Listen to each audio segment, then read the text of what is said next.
In the midst of a bloody and horrific battle, the patriarch Jung of the Sunwoo clan stands drenched in his own blood after a fierce attack. With a face covered in blood and tears, he listens to his opponent's mocking laughter, who scoffs at him for being the patriarch Jung of the Sunwoo clan, yet only using techniques from other clans like Ching Ching and Daeon Kong. The enemy scornfully wonders if the patriarch Jung has forgotten his clan's famous style, the 13 Swords of Sun Wo. The opponent, a demon from the Blood Demon sect named Du Tong, is revealed, sitting coldly amidst the massacre. Beside him stands the fourth son of the Sunwoo clan, Du Tong. Asks Gi if the secret martial art was passed down to the patriarch Jung. While Gi admits he has forgotten, Du Tong bitterly describes the Sunwoo clan's patriarch Jung as a despicable scoundrel who brutally and mercilessly slaughtered his own relatives. Du Tong then turns his attention to a little girl, threatening Jin, now revealed as the last patriarch Jung of the Sunwoo clan, to kill her with the same cruelty. The girl is revealed to be Sun Woo Yan-ha from the Seum clan, standing firmly and holding her sword. Jin looks at the scene in despair as the ghosts of his fallen clan members appear behind him. In a state of collapse, Jin apologizes to someone he calls Commander, admitting he could never be like him. The memory of his commander's words comes back to him, urging him to stand tall and not blame himself for the outcome, and the true defeat lies in giving up, not in losing. Thanks to these words, Jin gathers his resolve and decides to fight to the end. Realizing that if he were captured alive, he would become a mere puppet in Du Tong's hands, and that this fate might one day befall his commander, Jin decides he cannot let that happen. In a moment of heroic despair, he decides that if death is inevitable, he will die on his own terms, and grabs a dagger to end his life. Du Tang stares at the scene in shock and disbelief, wondering what he is doing. Jin declares that although Du Tang may kill him, he will never be able to use his body, vowing to kill him even if he becomes a ghost. Du Tang screams in denial as Jin commits suicide. In his final moments, Jin laments his life, wishing he had lived it more fully and not wasted it. Running away from confronting his brothers, he regrets not allowing his talent to flourish freely. As his consciousness fades, he suddenly hears a mysterious voice calling him a scoundrel. Jin suddenly finds himself in front of an older man shouting angrily in his face, calling him a scoundrel and asking if he has anything to say. Jin wakes up in a state of confusion and shock, believing he is now in a dream. The man before him is the patriarch Jung of the Sun Woo clan, his father, whom he hasn't seen in 10 years. Jin finds himself in his younger body, confused by the situation. Still in a daze, his father tells him that his silence means he confesses to killing the third young master of the Don clan, who is supposed to become his brother-in-law. Jin is shocked, wondering how he could have killed someone named Dan Hasang, his future brother-in-law. He remembers that Dan Hasang wasn't just anyone, but his only friend, though all of that happened over 10 years ago. Jin tries to clear his name, remembering he was drunk at the time and had no motive or even the strength to commit such a crime. In a horrifying moment, he realizes the terrible truth.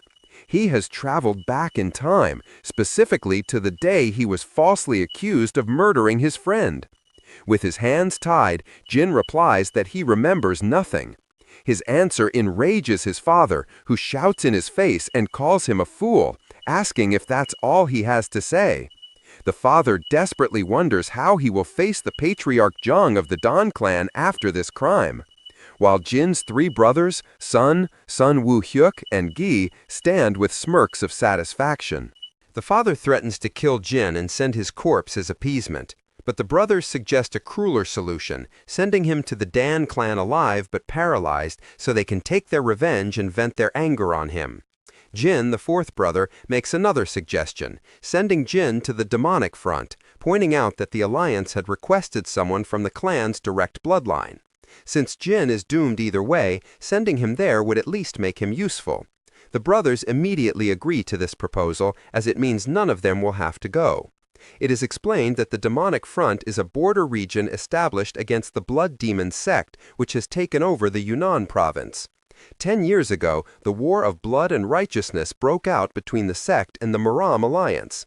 And although the alliance barely managed to halt the sect's advance, they failed to reclaim Yunnan.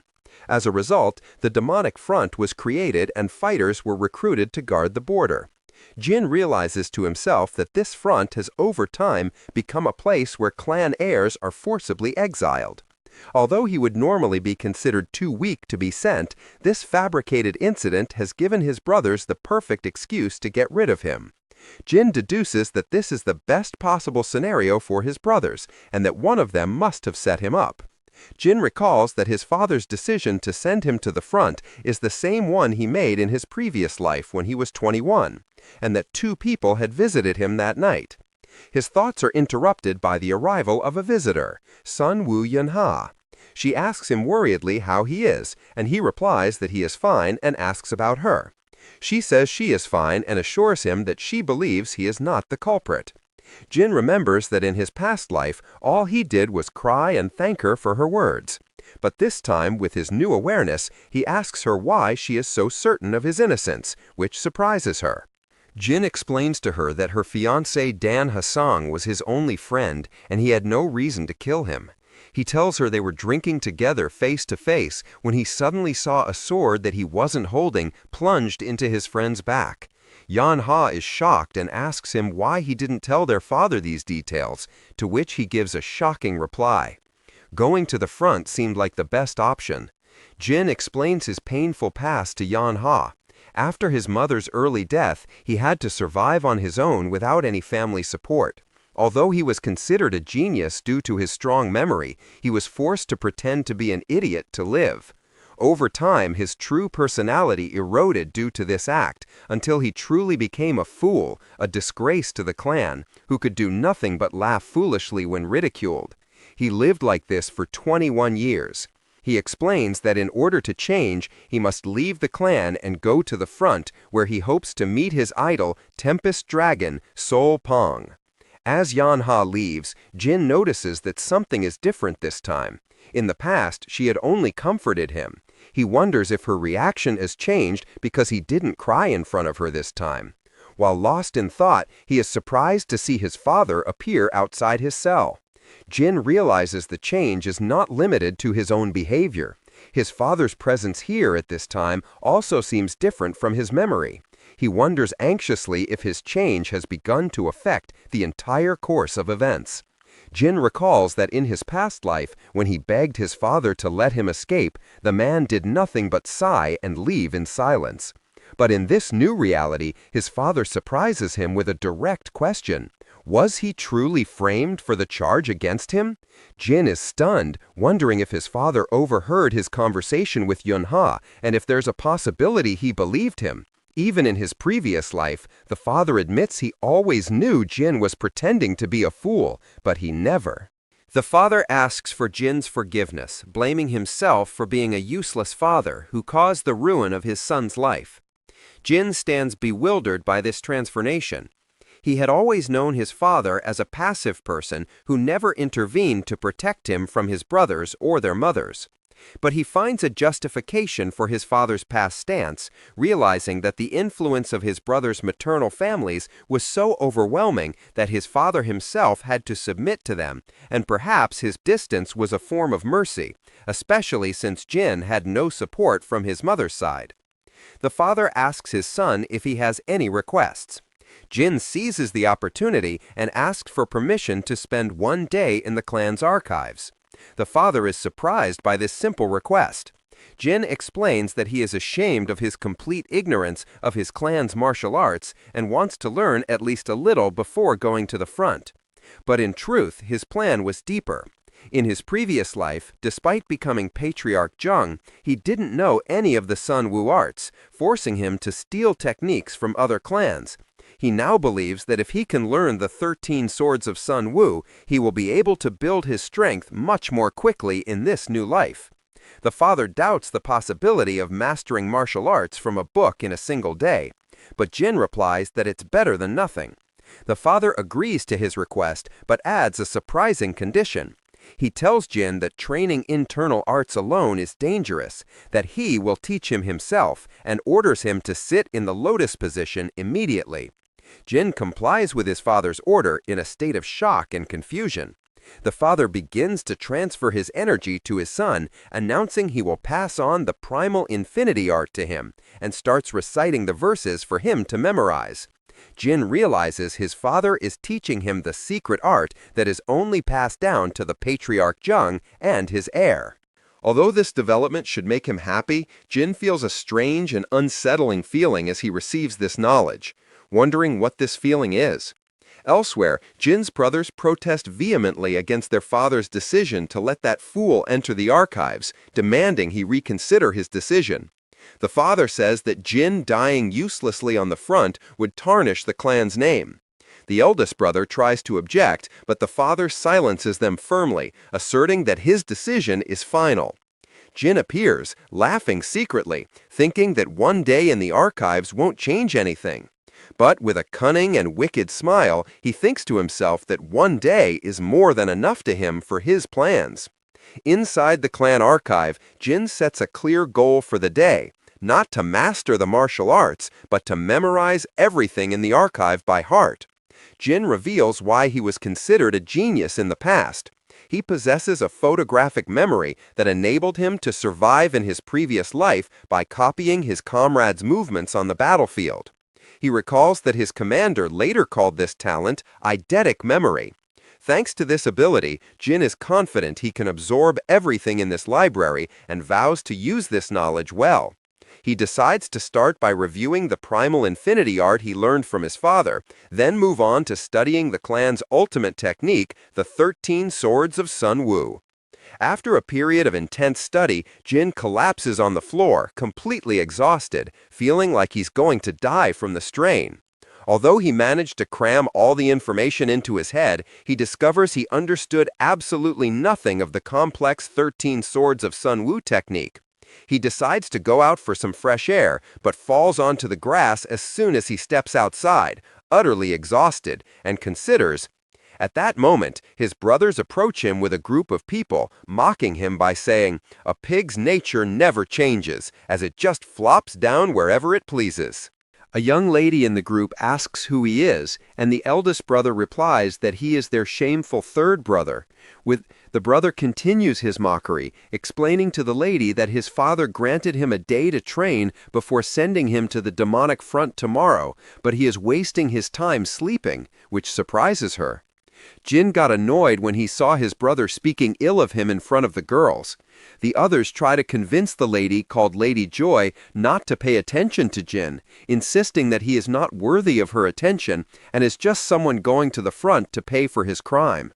Jin immediately recognizes this lady's identity.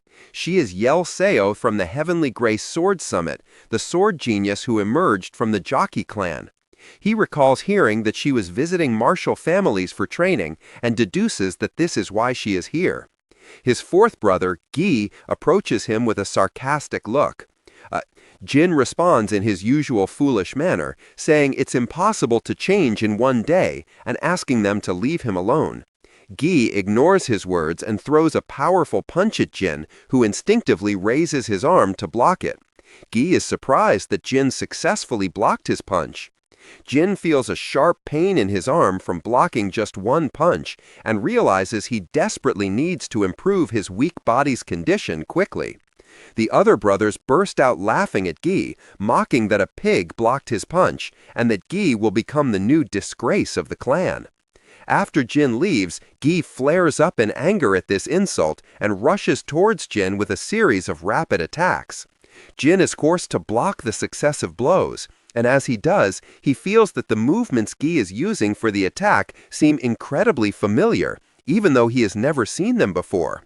At the same time, Gi is shocked as he attacks, and Jin realizes with absolute certainty that the technique Gi is using to attack is one of the Sun Wu clan's techniques. The battle continues as Gi uses the triple cyclone strike technique. As Jin blocks the attack, his tongue slips and he shouts the word excellent, shocking, and amazing. Jin quickly reverts to his foolish act, claiming it was a slip of the tongue and laughingly urging his brother to hit him more. The other brothers take advantage of the situation to mock Ji, saying that Jin is enjoying his punches and asking for more. Ji's anger and humiliation grow and he screams for his death and continues his attack. But Jin was internally happy because this way he could finally understand the parts he couldn't grasp from just reading.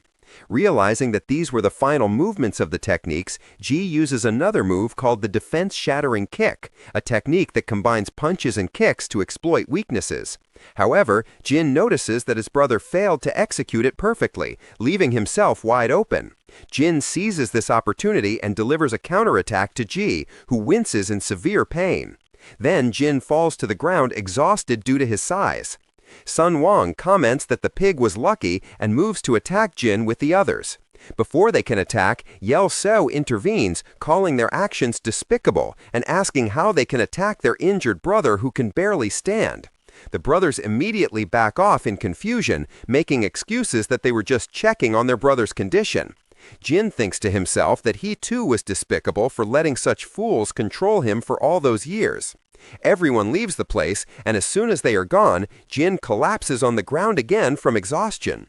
Realizing he must get rid of this excess weight as soon as possible, Jin is surprised by the sudden appearance of his father, who tells him that he has worked hard and that he is proud of him. Jin sits speechless at these words. His father then confides a personal secret that out of his 4 marriages, only one was by personal choice, and that he used to think the other marriages were a duty to the clan, but he is no longer sure if that's true now. His father tells Jin he will practice with the sword for a bit, as he hasn't done so in a while, and advises him to rest before going back inside. The father begins to demonstrate his sword movements, and Jin immediately recognizes them as the legendary 13 swords of Sun Wu. Jin understands his father's intention. He is performing a personal demonstration of the 13 sword forms for him from the first to the last and then back again with increasing speed each time, to teach him the technique practically. Jin is overwhelmed with a deep sense of gratitude. Realizing his father is doing all of this for him, the scene returns to Jin inside the archives. Having finished reading all of his ancestors' journals, he notes that they contain valuable ideas and insights, but he doesn't understand them, which is expected since he didn't even understand the basic movements themselves from just reading. As Jin examines one of the journals in the archive, his eyes fall on something strange. The book cover seems thicker than usual on one side. Carefully and with concentration, he uses his fingers to pry open the edge of the thick cover, confirming his suspicion that something is hidden inside. He pulls an old manuscript from the cover and discovers that it describes a fighting style titled the 14th form. Jin flips the manuscript over to discover a description of the 15th form on its back. He is utterly shocked as he holds the manuscript, realizing that his clan's technique, which supposedly consists of only 13 swords, may have additional secret forms. Meanwhile, elsewhere in the clan headquarters, Manhwa sits before her mirror at night, which reflects her image as she thinks about Yelsao's beauty. She holds a lock of her hair, looking displeased, and thinks that it just needs to grow a little longer. Suddenly, she hears her maids whispering happily, with one telling the other that the 4th young master, Ji, was injured after being hit by the 3rd young master, Jin. The other maid adds more sarcastic details, explaining that Ji was trying to show off in front of Lady Joy, but ended up fainting. The 2 maids burst out laughing, unaware that Sun Wu Yunha has heard everything. Sun Wu Yunha's face suddenly turns into a cold and frightening expression, and she sharply asks her maids what exactly they said, inquiring if it was Jin who caused Gi's injury. The maids confirm the story, trembling with fear. Sun Wu Yunha's anger intensifies as she thinks to herself, "How dare he?"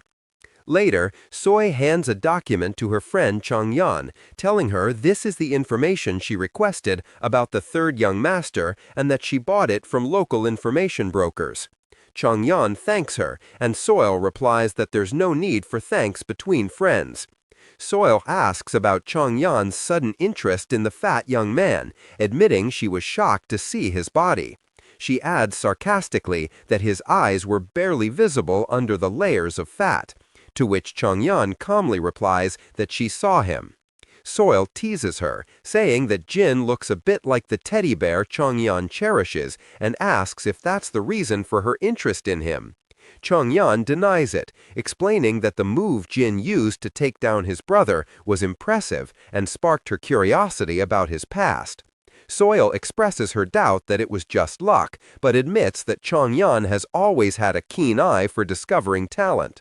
Soil gives in to her friend's strange curiosity, then changes the subject, wondering how Chongyan can read with her bangs covering her eyes. She scolds her for hiding her beauty, asking when she will finally move her bangs. Chongyan playfully asks if her friend would be happy if she did that, and when Chongyan shows her excitement, Seal gently refuses, claiming she would feel jealous if Chongyan got more attention. Seal laughs and expresses her happiness with their friendship, and Chongyan reciprocates the feeling, saying that Seal is not like the rest of the Joki clan. The next morning, Jin stands ready to depart. His father and Manhwa see him off, and the father advises him to serve well for the honor of the clan and to stay safe. Jin bows respectfully and makes a vow to his father that he, his son, will return after bringing pride and honor to the clan. On the morning of his departure, Jin thanks Manhwa for coming to see him off at this early hour, and she replies that it's the least she can do for her brother, who is preparing for a long journey. Manhwa hands him a bundle, explaining that it contains rice balls she made for him herself for the journey. Jin is deeply touched by this gesture and asks if she made them herself, which she confirms, though she can't guarantee they taste good. With a wide smile, Jin thanks her warmly, assuring her that she is the best and that he will enjoy them. After that, Jin announces his departure, mounting his horse with his escorts and leaving the place under the watchful eyes of his father and Manhwa. A short while after they set off, Jin calls out to one of the escorts who is following him. The escort asks what the matter is, telling him it's not yet time to take a break. Jin realizes this man is the group leader, a wandering warrior named Zhang Gang, and notices the anxiety on his face, concluding that he fears Jin will cause trouble and refuse to complete the journey based on his bad reputation. Jin surprises the leader by announcing that he has decided to run from here all the way to Yunnan. When he sees the leader's confusion, he clarifies that he will do it to lose him weight. Kang Song doubts Jin's ability to run a long distance with such a body, and tells him that while he respects his will, they have a contract, and running will cause a significant delay and financial losses. Jin asks about the fate of his horse. Kang Song replies that it is a purebred horse. Jin offers the leader to take the horse for himself, wondering if it would fetch a good price when sold. Kang Song confirms the horse is very valuable, and Jin thinks to himself that they were probably planning to take the horse for free anyway. But Kang Song surprises Jin with his honesty, admitting that the horse is worth a fortune and its value is far too great for him to take as payment. Jin apologizes for misjudging such an honest man. Jin explains his logic to the leader. He knows he won't get a fair price for the horse at the front, and keeping it might weaken his resolve to train, so he proposes a mutually beneficial deal. He will give them the horse, and in return, he asks for their help with Sohem matters along the way. Zhang looks at Jin with new respect, realizing that the third young master is nothing like the rumors spread about him. Zhang agrees to the deal, shaking hands with Jin and vowing that he and his men will do their best to help him as long as he is paid such a high price. Thus, Jin's journey begins by running a distance that takes 3 continuous days, even by horse. Jin knows it will be extremely difficult in his current physical state, but he sees this run as the nourishment that will allow him to be reborn. He renews his resolve to change his life this time, but his body quickly betrays him, and he starts vomiting from sheer exhaustion. One of the escorts asks him worriedly if he is doing this to avoid going, but Jin cannot answer. After catching his breath, he gets up, announcing he has rested enough and is determined to continue. He ends up panting, shocked at how difficult running is for him. After less than 15 minutes of running, Jin completely collapses, feeling like he can't even lift a finger from exhaustion. Suddenly, he feels a hand offering him a handkerchief. He opens his eyes to see Chung-yan offering him a handkerchief to wipe the sweat from his face. Jin becomes extremely flustered and apologizes for his pathetic appearance in front of her. Chung asks him how he knew her Nahim, and he replies that he heard Lady Joy mention her Nahim the previous day and remembered it thanks to his strong memory.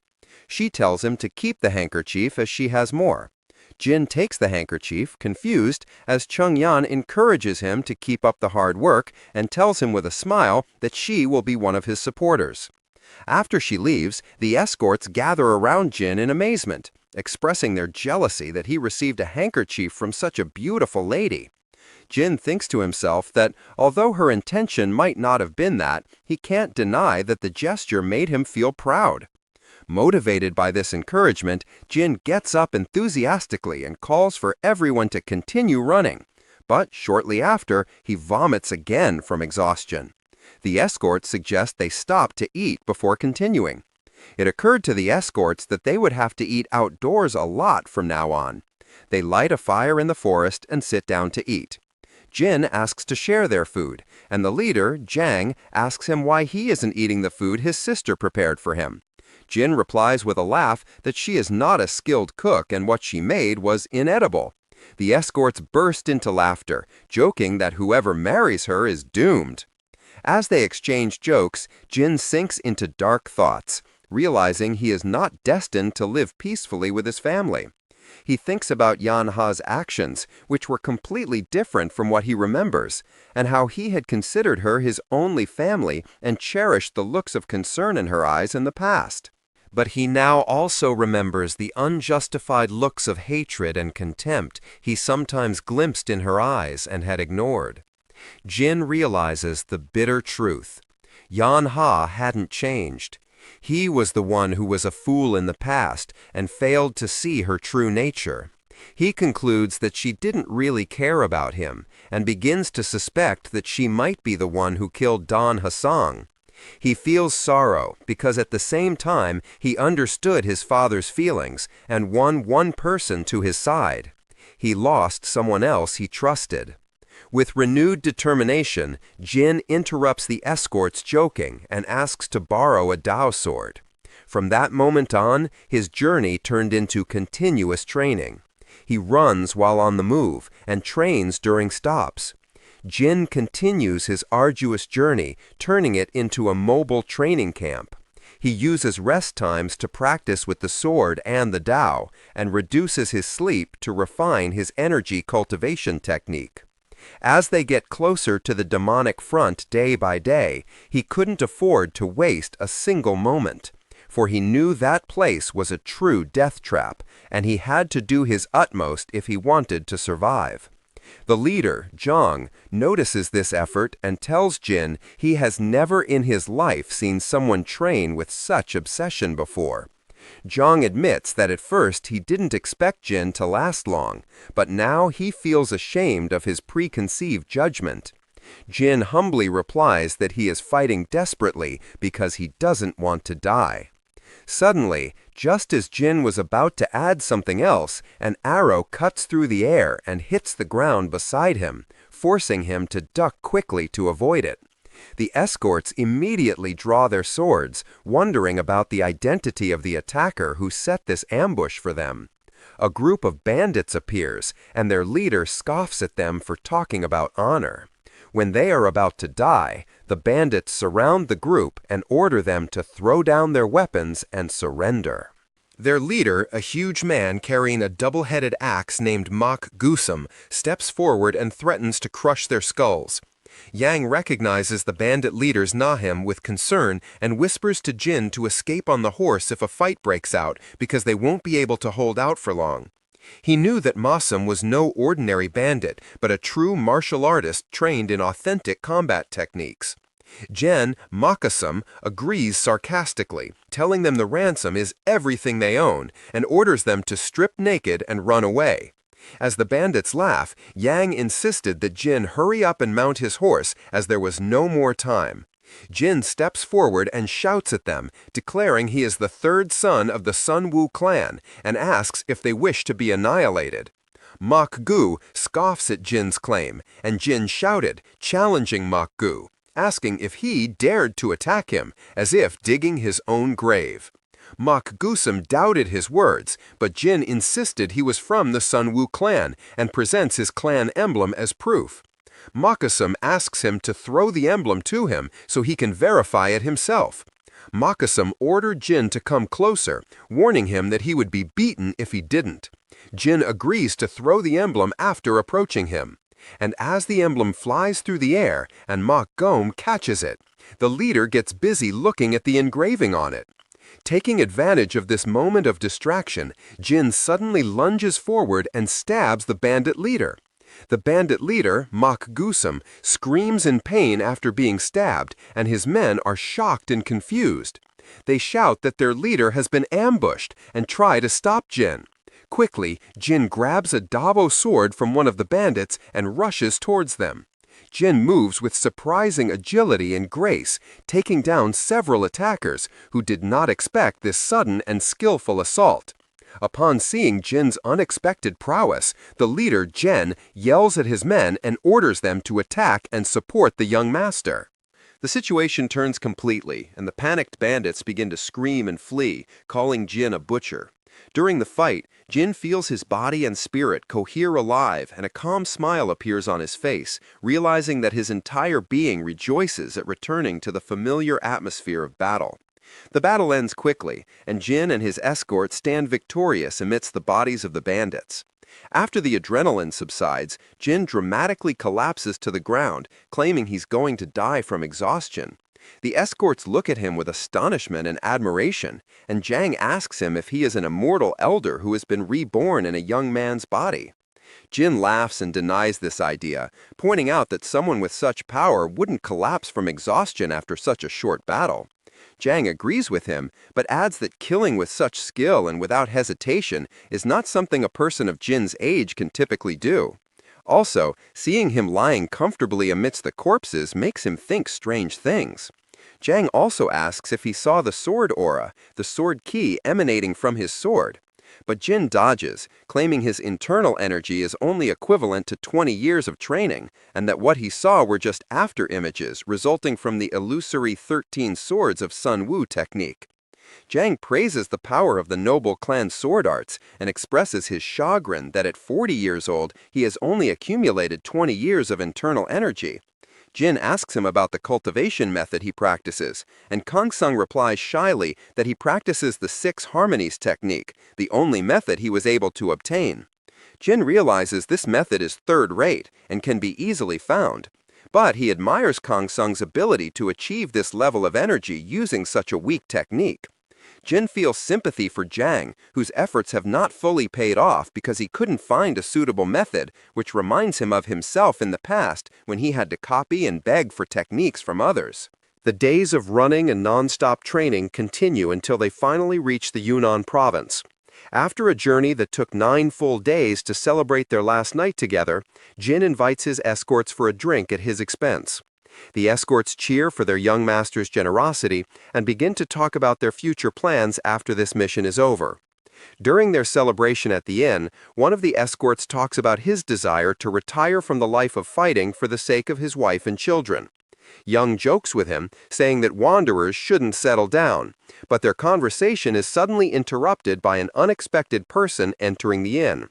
One of the escorts recognizes the newcomer. It's the young lady they met before, Chang Yun.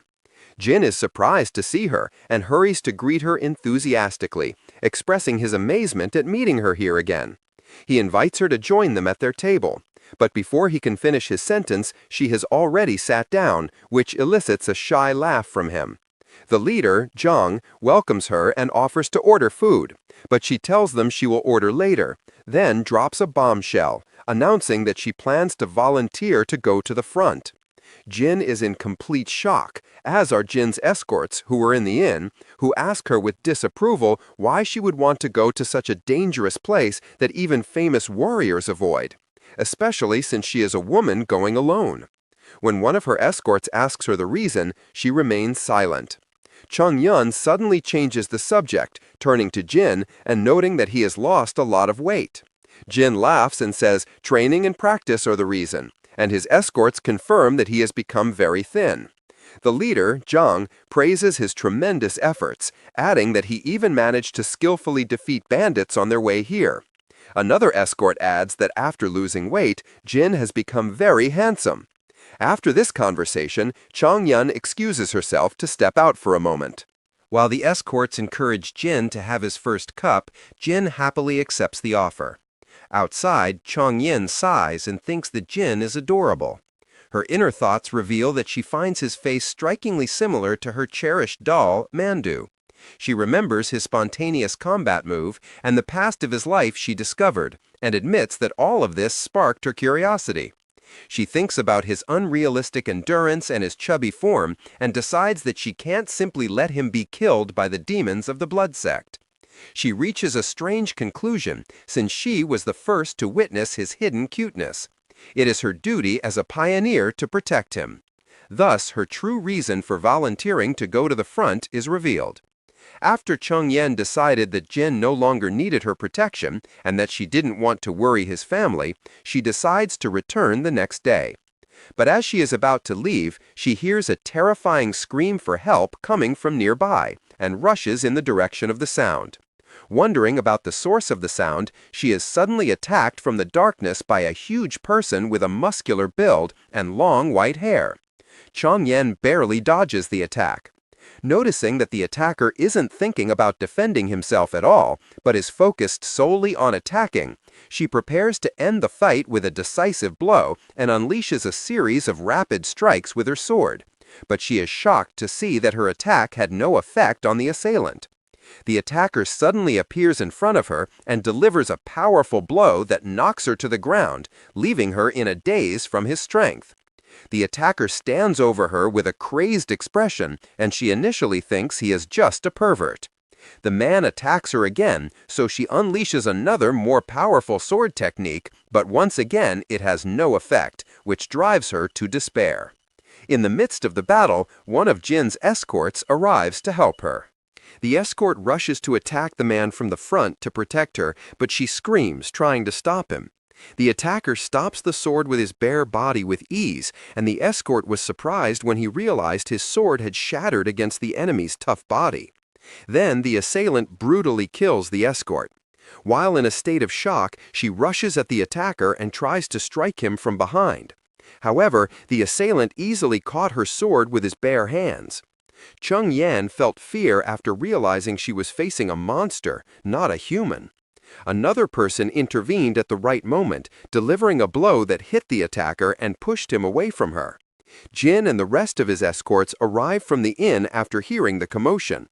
The leader, Jiang, asks Chong Yin if she is okay, and she replies yes, but looks sadly at the body of the escort, Yang Ga. Jin tries to pull Jiang inside, but Kong Sung refuses, pointing out that this monster is the one who killed Yang Ga. Jin insists they can't face him outside and that they should go into the inn because he will follow them anyway. The attacker lets out a deafening roar and rushes towards them, and Chung Yan suddenly stood in front of Jin, determined to protect him no matter the cost. Jin orders everyone to get back to the inn quickly, as he has recognized the identity of this dangerous attacker. In the midst of the chaos, the attacker strikes Chung Yan's sword and sends her flying forcefully. Jin manages to catch her at the last moment while the attacker screams hysterically. He puts his finger to his lips, signaling her to stay quiet. As he protects her, he notices that the attacker's eyes have been closed this whole time, leading him to a shocking conclusion. This monster is blind. At that moment, Jin hears Jen's voice from the inn. But Jin realizes with fear that the real danger lies inside, with the inn's guests. His nightmare comes true as the attacker storms the inn and begins to savagely attack everyone, turning the place into a scene of slaughter and screams. Kang Sung confronts the attacker, but he can't hold his ground against him. Jin arrives and strikes the attacker hard, sending him flying away from Jang. Jin orders everyone to remain calm and fall back, but terror grips the guests who continue to scream and call for help. Jin realizes that this noise is further agitating the attacker, who yells that no one will get out alive. The attacker rose at once, so Jin warned them that he would attack them again. In a desperate attempt to control the situation, Jin starts shouting and running himself, flipping a table to create a loud noise to attract the monster's attention. The plan works. The attacker turns towards the source of the sound and orders everyone to be silent. Jin takes advantage of the quiet moment and kicks a chair in another direction to continue distracting the attacker, who follows the sound. The attacker turns in the direction of the sound. Jang understands Jin's plan and helps silence one of the panicked escorts. As Jin looks for anything else he can use to make a sound, Chung Yan intervenes. She leaps over the attacker and launches a powerful surprise attack against him, but the attacker easily parried the attack and threw her away.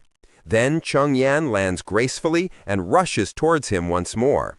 Chung Yan clashed fiercely with the attacker, shouting at Jin to tell everyone in the inn to remain silent. Jin explains to them that this creature locates its enemies by sound alone, and he warns them not to make any noise, not even a whisper or a breath. Everyone in the inn quickly covers their mouths in fear. Jin realizes that just staying silent won't be enough, because if the attacker can't hear anything, he will start using his powerful sense of smell. Jin concludes that he must end this fight before that happens. He decides he needs to properly attract the monster's attention and seize his chance while all of the attacker's focus is on Chong Yin. Jin forms a quick plan. He will attract the attacker's attention with a sound before getting close to him. He throws several sets of coins in different directions inside the inn, creating a commotion everywhere. His idea was that if sounds come in him from all directions at the same time, the attacker would become confused and unable to pinpoint a single target, which would give him an opportunity to approach him. The plan succeeds, and the attacker begins to move erratically, destroying things around him. Confused by the multiple sounds, Jin takes this opportunity and moves cautiously, approaching the disoriented attacker. He knew that any mistake would be fatal, and that a single touch from this monster's claws would be enough to tear his weak body apart.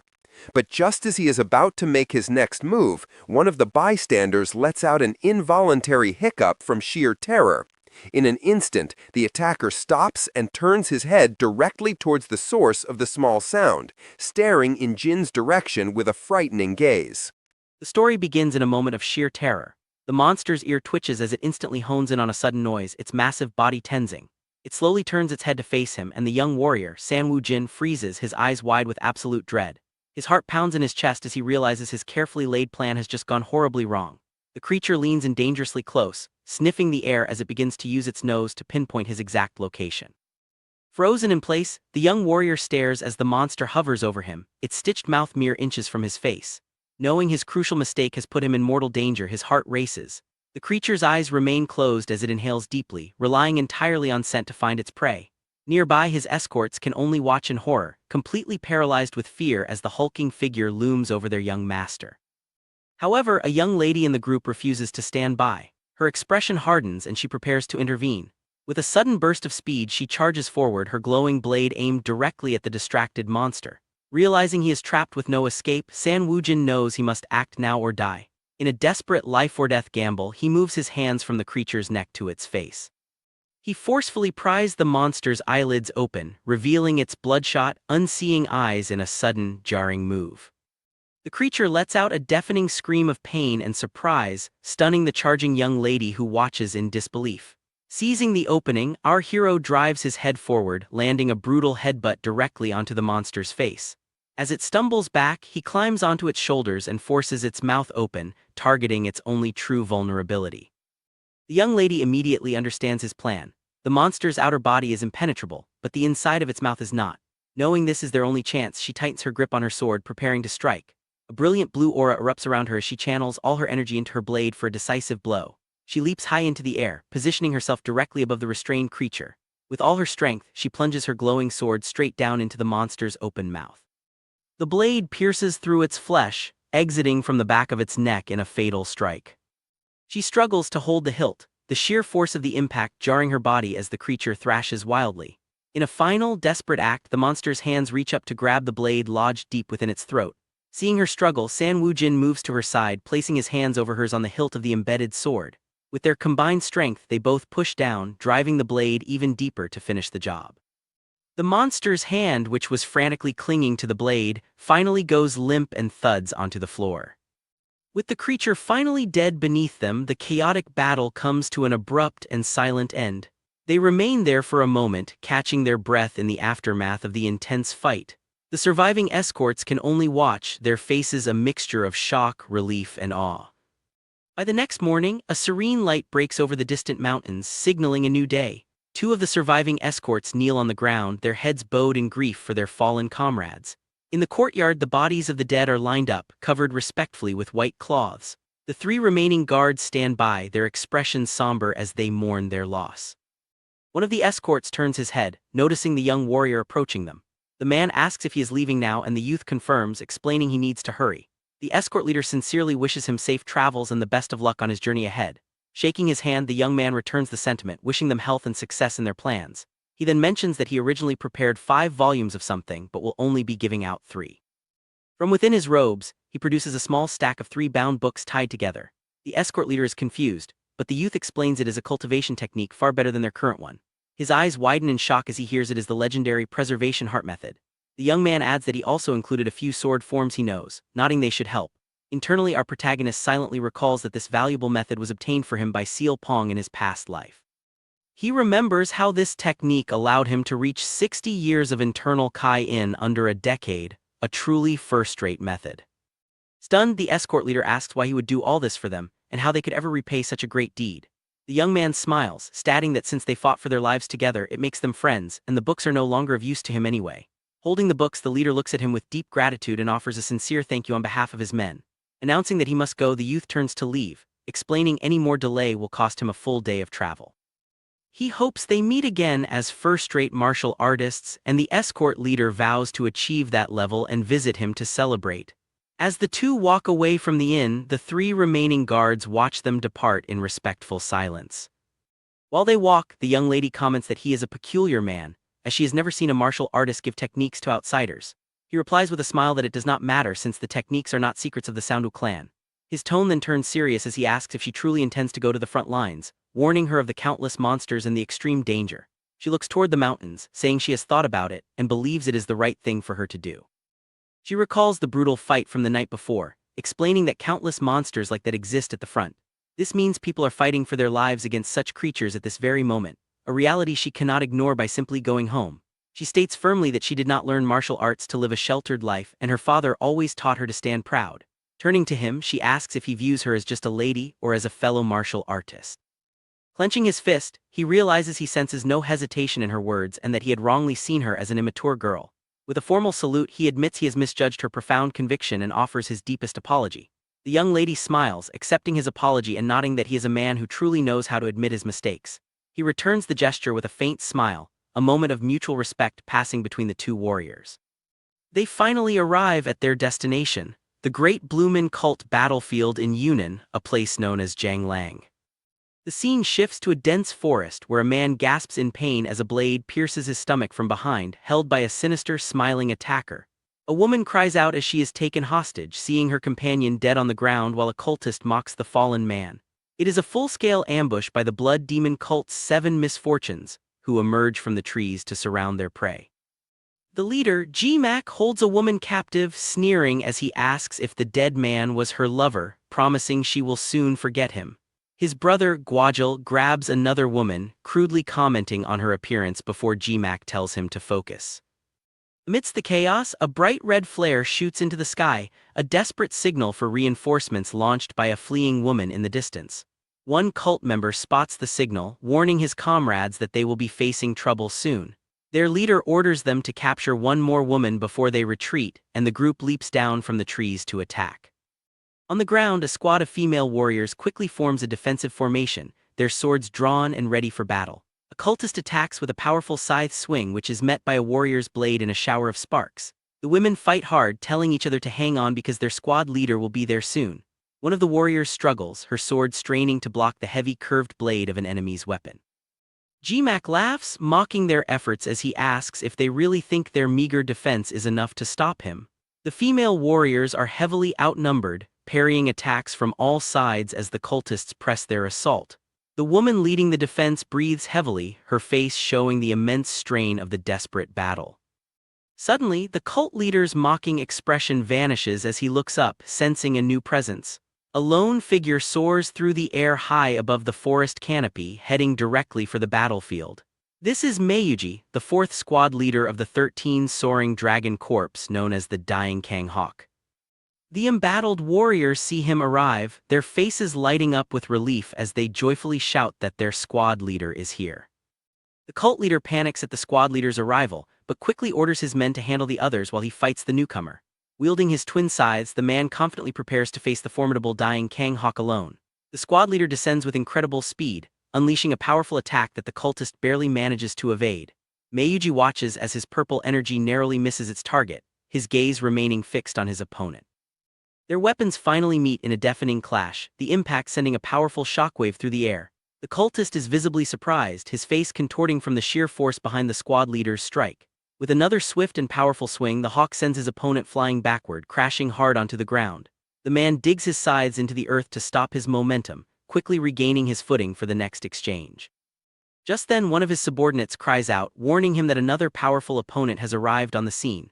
A woman appears on a tree branch above, identified as Tang Yun from the Tang clan's Sword Peak. She looks down at the chaotic scene below with a calm and composed expression, ready to join the fight. The cult leader grits his teeth in frustration, realizing the situation has just become far more dangerous.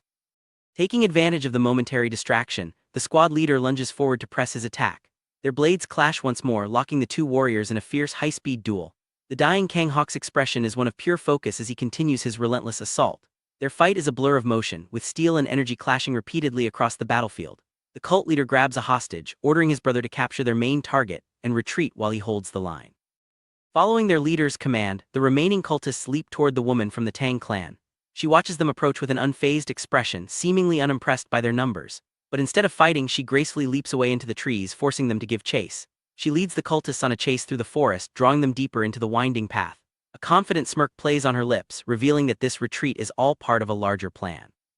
One of the cultists struggles to keep up, burdened by the unconscious woman he carries on his shoulder. His eyes narrow with determination as he forces himself to push forward, refusing to fall behind. Suddenly, a warrior drops from the trees, launching a surprise attack on the man carrying the hostage. Her glowing green blade slices cleanly through the cultist's side, forcing him to drop his captive. He lets out a cry of pain, stumbling from the unexpected and debilitating blow.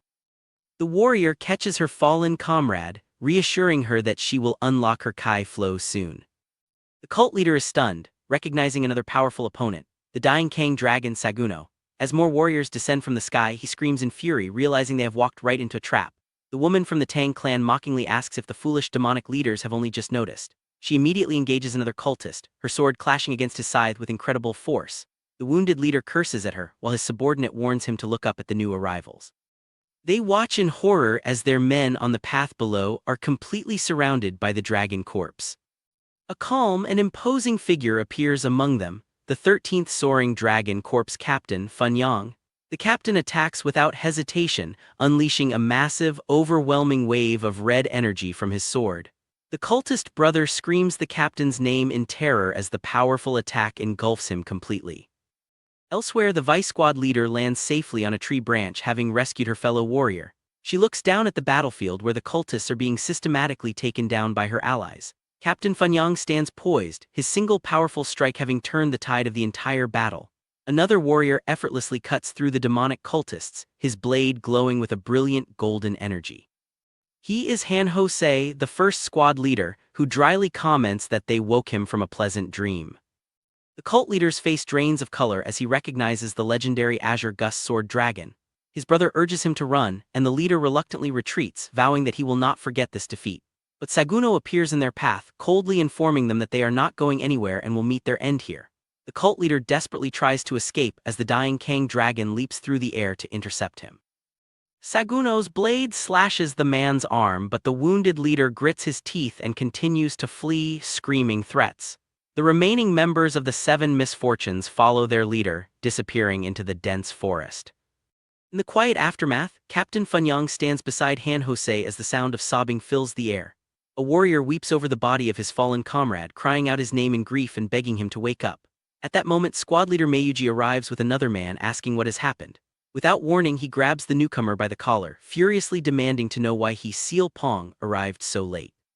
He shouts that if Seal Pong had been on time, they could have defeated at least one more of the Seven Misfortunes. Seal Pong looks down with a heavy heart, apologizing and explaining that his own squad was also ambushed. Meiyuji snaps, calling him an irresponsible bastard and saying a lowly soldier should never have been made a leader. A female warrior steps between them, telling the fourth squad leader to stop and that she will not tolerate insults toward her leader. She explains that the seventh squad fought 5 cunning spirits and a hidden spider spirit, losing 2 members in the process. Meiyuji remembers that spider spirits are dangerous demonic creatures that grow stronger by absorbing the essence of people.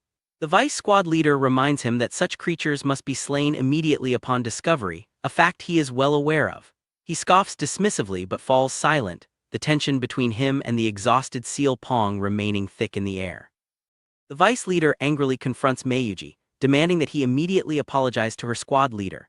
Seal Pong tells her to stop, gently reminding her that Meiyuji also just lost a squad member, but she retorts that they did as well. He simply smiles, trying to reassure his subordinate that he is okay and she does not need to defend him. She looks down in silence, her expression filled with concern and frustration over how her leader is being treated. The woman from the Tang clan bluntly tells Seal Pong that his soft nature is the reason Meiyuji walks all over him, making things harder on his squad. He can only laugh nervously in response, while she sighs with her arms crossed, clearly exasperated by his passive attitude. Saguno steps in to mediate, placing a hand on Seal Pong's shoulder and apologizing for Meiyuji. Seal Pong says he understands.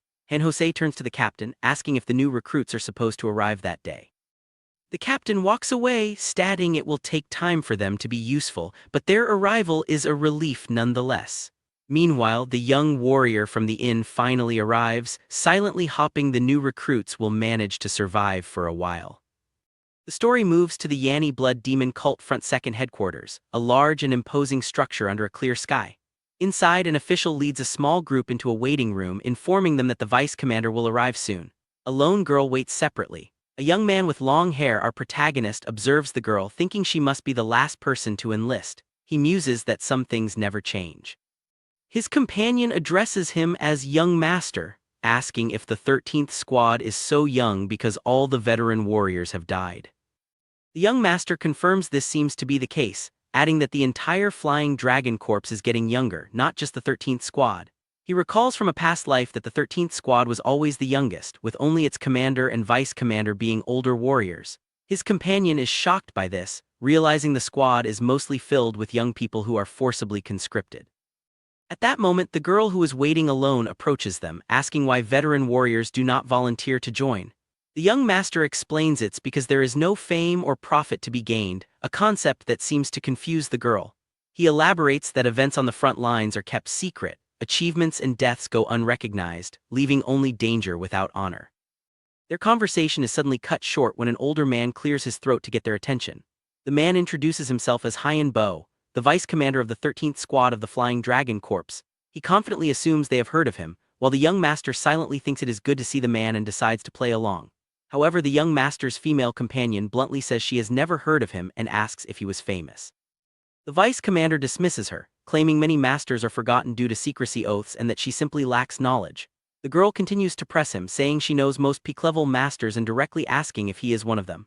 The vice commander's face begins to twitch, clearly irritated by her relentless and challenging questions.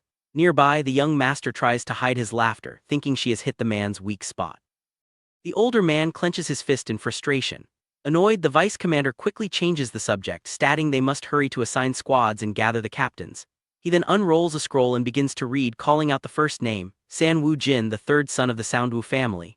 The vice commander's tone softens, acknowledging the importance of the Soundwoo family name as he glances at the young master. He then continues reading the list, calling for Kyan Huan, the daughter of Kyan Ga Sang, one of the Gizo Four Masters. The pink-haired girl who had questioned him earlier seems startled, recognizing the Gizo Four Masters as an evil faction. The young master glances at her, thinking it is indeed strange for a member of an evil faction to volunteer for the Martial Alliance. The vice commander turns his attention to the blue-haired girl, asking if she is from the evil faction since her file lists no family or school. The young master internally notes this is incorrect. He remembers Lady Zhou calling her Chang Yin, but her true identity is something else. The blue-haired girl simply confirms that her name is Chang Yin, her expression calm and unwavering. The official then declares that people with unclear identities are forbidden from volunteering for the front lines. San Wu Jin finds this statement absurd since the identity of the 7th Squad's own Captain Seal Pong is a complete mystery. The vice commander argues that his squad, the 13th, has strict rules and no exceptions are allowed. He gives the girl a choice: either reveal her family and school immediately or apply to a different Flying Dragon Corps. At that moment, the young master intervenes, explaining that Chiang Yin is a close friend of Lady Jude Soil of Heaven's gift, Sword Peak. The vice commander's face pales as he hears she is connected to the precious daughter of the Martial Alliance's military strategist. Stuttering, he asks why a lady of her status would come to the front. The young master casually says he does not know her reasons. He then adds with a laugh that it is likely related to high-ranking members of the Alliance, hinting that it's above the vice commander's pay grade. The vice commander's face twitches with annoyance, realizing he has been completely outplayed and cannot refuse her now. After the tense meeting, the newly assigned members are guided out of the main building and toward their barracks. They arrive at a large, well-maintained building which their guide introduces as the barracks for the 7th Squad. The young master looks at the structure with a heavy heart, murmuring that it looks exactly as he remembers it. He thinks back on the past 7 years, recalling the mix of happy and tragic moments he experienced within those very walls. He feels relieved that all his companions were assigned to the 7th Squad, hoping to avoid the 4th at all costs. The man guiding them warns that some squad members will try to haze the newcomers and hopes he will not get too hurt. The young master then recalls the cruel insults from his past when he was called a disgrace and told to get lost. He remembers others telling him that even looking at his face was unlucky, and he questions if that could be considered mere hazing. Although he eventually endured it, the painful memory of being ostracized to the point of wanting to die still lingers. Walking down the familiar corridor, he reflects on how the thought of living here again brings back those difficult memories. The guide finally leads him to a room, opening the door to reveal the current members of the 7th Squad. 2 members greet him warmly. One of them jokes that the newcomer's build suggests he eats as much as him. However, a different group of men smirks from across the room, mockingly asking if a pig has just arrived. They continue their taunts, saying they did not expect a proper newcomer considering who their captain is. San Wu Jin thinks their current reaction is much more acceptable than in the past, glad that he decided to lose weight. His guide formally introduces him as young Master San Wu Jin, the 3rd son of the prestigious Soundwu family of Gizo. The 3 men who were just mocking him now look surprised upon hearing the name of such a well-known family. They quickly recognize him as the infamous 3rd son, known for being trash, who was beaten by his own sibling. One of them sneers that it must have been hard for a pig to lose so much weight. Hearing these insults, the guide's expression hardens, his eyes filled with silent anger at their behavior.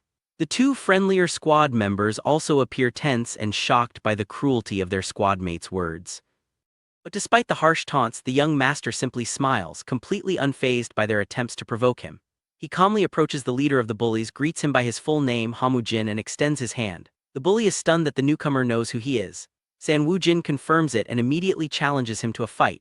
Before Hamu Jin can react, San Wu Jin grabs him by the wrist, pulling him off balance.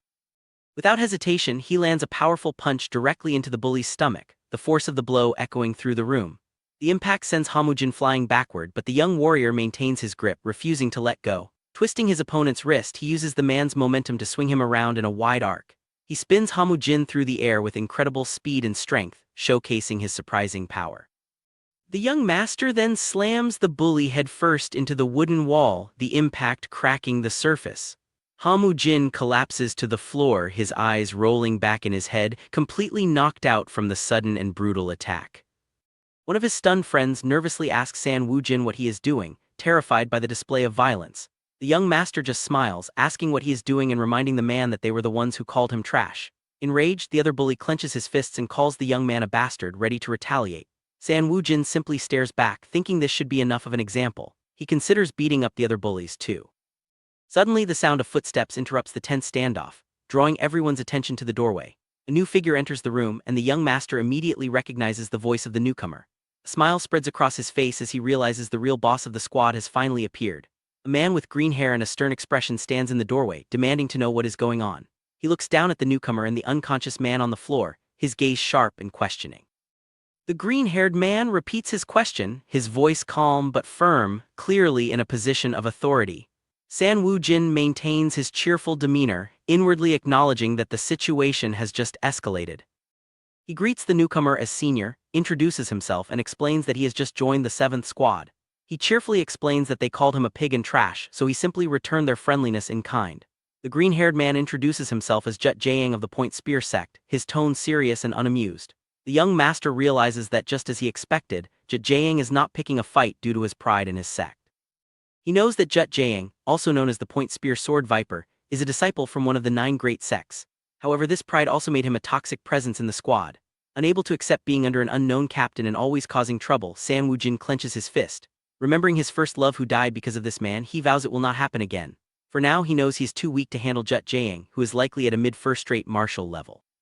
He decides there is no need to rush and turns to his guide, asking if they should all have dinner to introduce themselves. Jut Jaeang grits his teeth in annoyance at being ignored, clearly not used to being treated with such casual disrespect. San Woo Jin simply glances back at him, thinking that the man is a bastard, yet his plan is already in motion. He turns to Jut Jaeang with a smile, saying he remembers him now and has heard rumors about the Point Spear Sword Viper. Hearing the nickname, Jut Jaeang's expression darkens, and he places his hand on the hilt of his sword. The young master feigns innocence, asking if Point Spear Sword Viper is not his nickname, pretending that is what he understood. Enraged, Jut Jaeang draws his sword, telling the newcomer that he researched carelessly and will now die for it. The guide quickly steps in, asking Jut Jaeang what he is doing. The enraged warrior orders him to step aside. Seal Pong tries to de-escalate the situation, suggesting the newcomer simply does not know any better and asking for forgiveness. He smiles calmly, trying to reason with his agitated squadmate, but his expression is firm. He warns Jut Jaeang that if he does not put the sword down, he will be crossing a line. Jut Jaeang scoffs, asking if Seal Pong will really stop him from punishing a second-rate warrior who deceived a first-rate one. At that moment, San Woo Jin waves his hand with a laugh, cheerfully apologizing and admitting that he was rude. He adds that a first-rate warrior was acting carelessly towards their peak-level captain, so he assumed Jut Jaeang would not mind. The 2 friendly squad members burst out laughing, exclaiming that a real big shot has just joined their ranks. San Woo Jin continues to taunt him, saying it will be hard for Jut Jaeang to ever catch up to the captain's level. The green-haired warrior's face darkens with rage as the newcomer's words hit their mark, asking if he will take responsibility for his claims. The young man simply smiles and asks what Jut Jaeang will do if he can indeed back up his words. The proud warrior gives him a 3-month deadline, declaring that if the newcomer proves his claim, he will take his life as payment. San Woo Jin agrees but asks what he will get if he wins. The other man scoffs, saying he will just die too. The young man dismisses this idea, saying they cannot let a precious comrade who is supposed to fight demons die so needlessly. Instead, he proposes that if he wins, Jut Jaeang will have to treat him as his older brother from that day forward. The proud warrior grits his teeth, clearly humiliated and enraged by the absurd and disrespectful condition. Despite his anger, he accepts the challenge, vowing to grant the newcomer's wish in 3 months. Jut Jaeang then turns to Seal Pong, asking if he will also try to stop this duel which he brought upon himself. He leans in close to the young master, telling him to struggle all he wants because he will make him regret his words. As Jut Jaeang storms out of the room, he tosses a small round object over his shoulder before leaving. The rest of the squad, including the bullies and the friendly members, quickly follow him out, eager to see what happens next.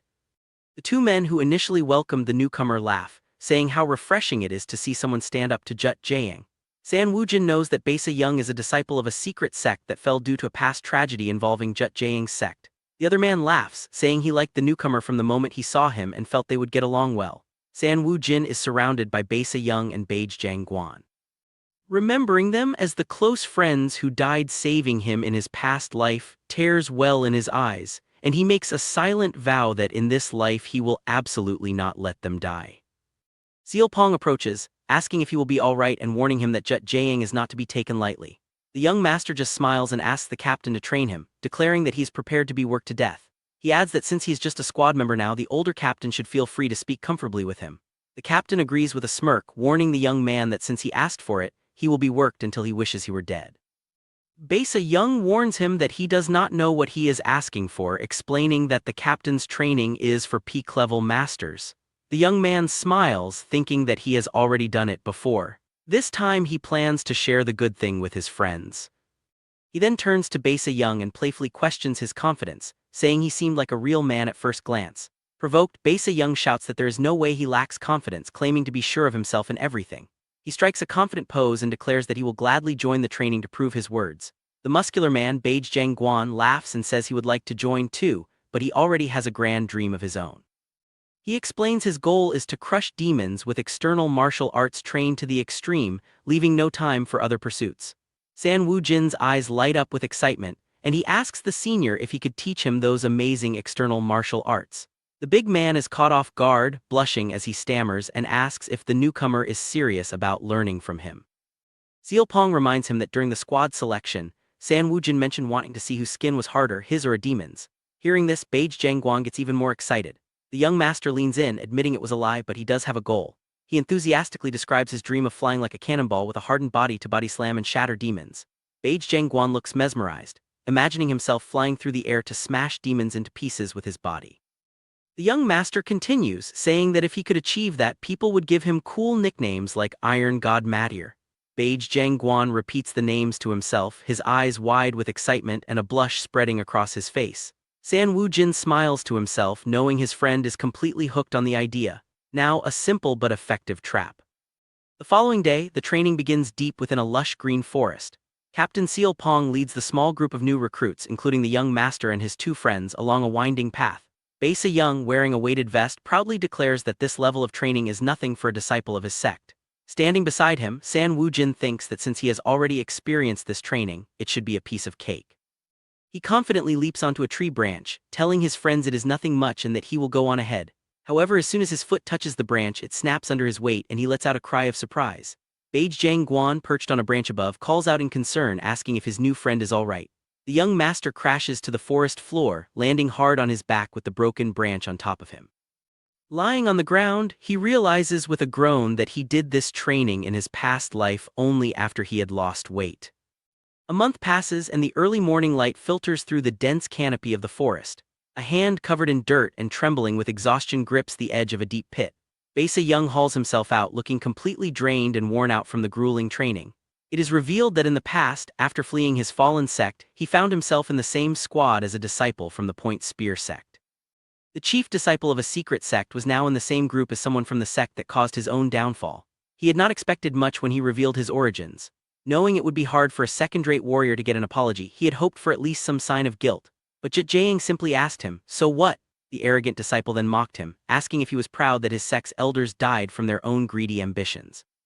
Enraged, Baisa Young lost his composure and attacked, but the outcome of the fight was painfully obvious from the start. After that day, his life did not change much. He was still too weak to defeat even a single demon, let alone his arrogant squadmate.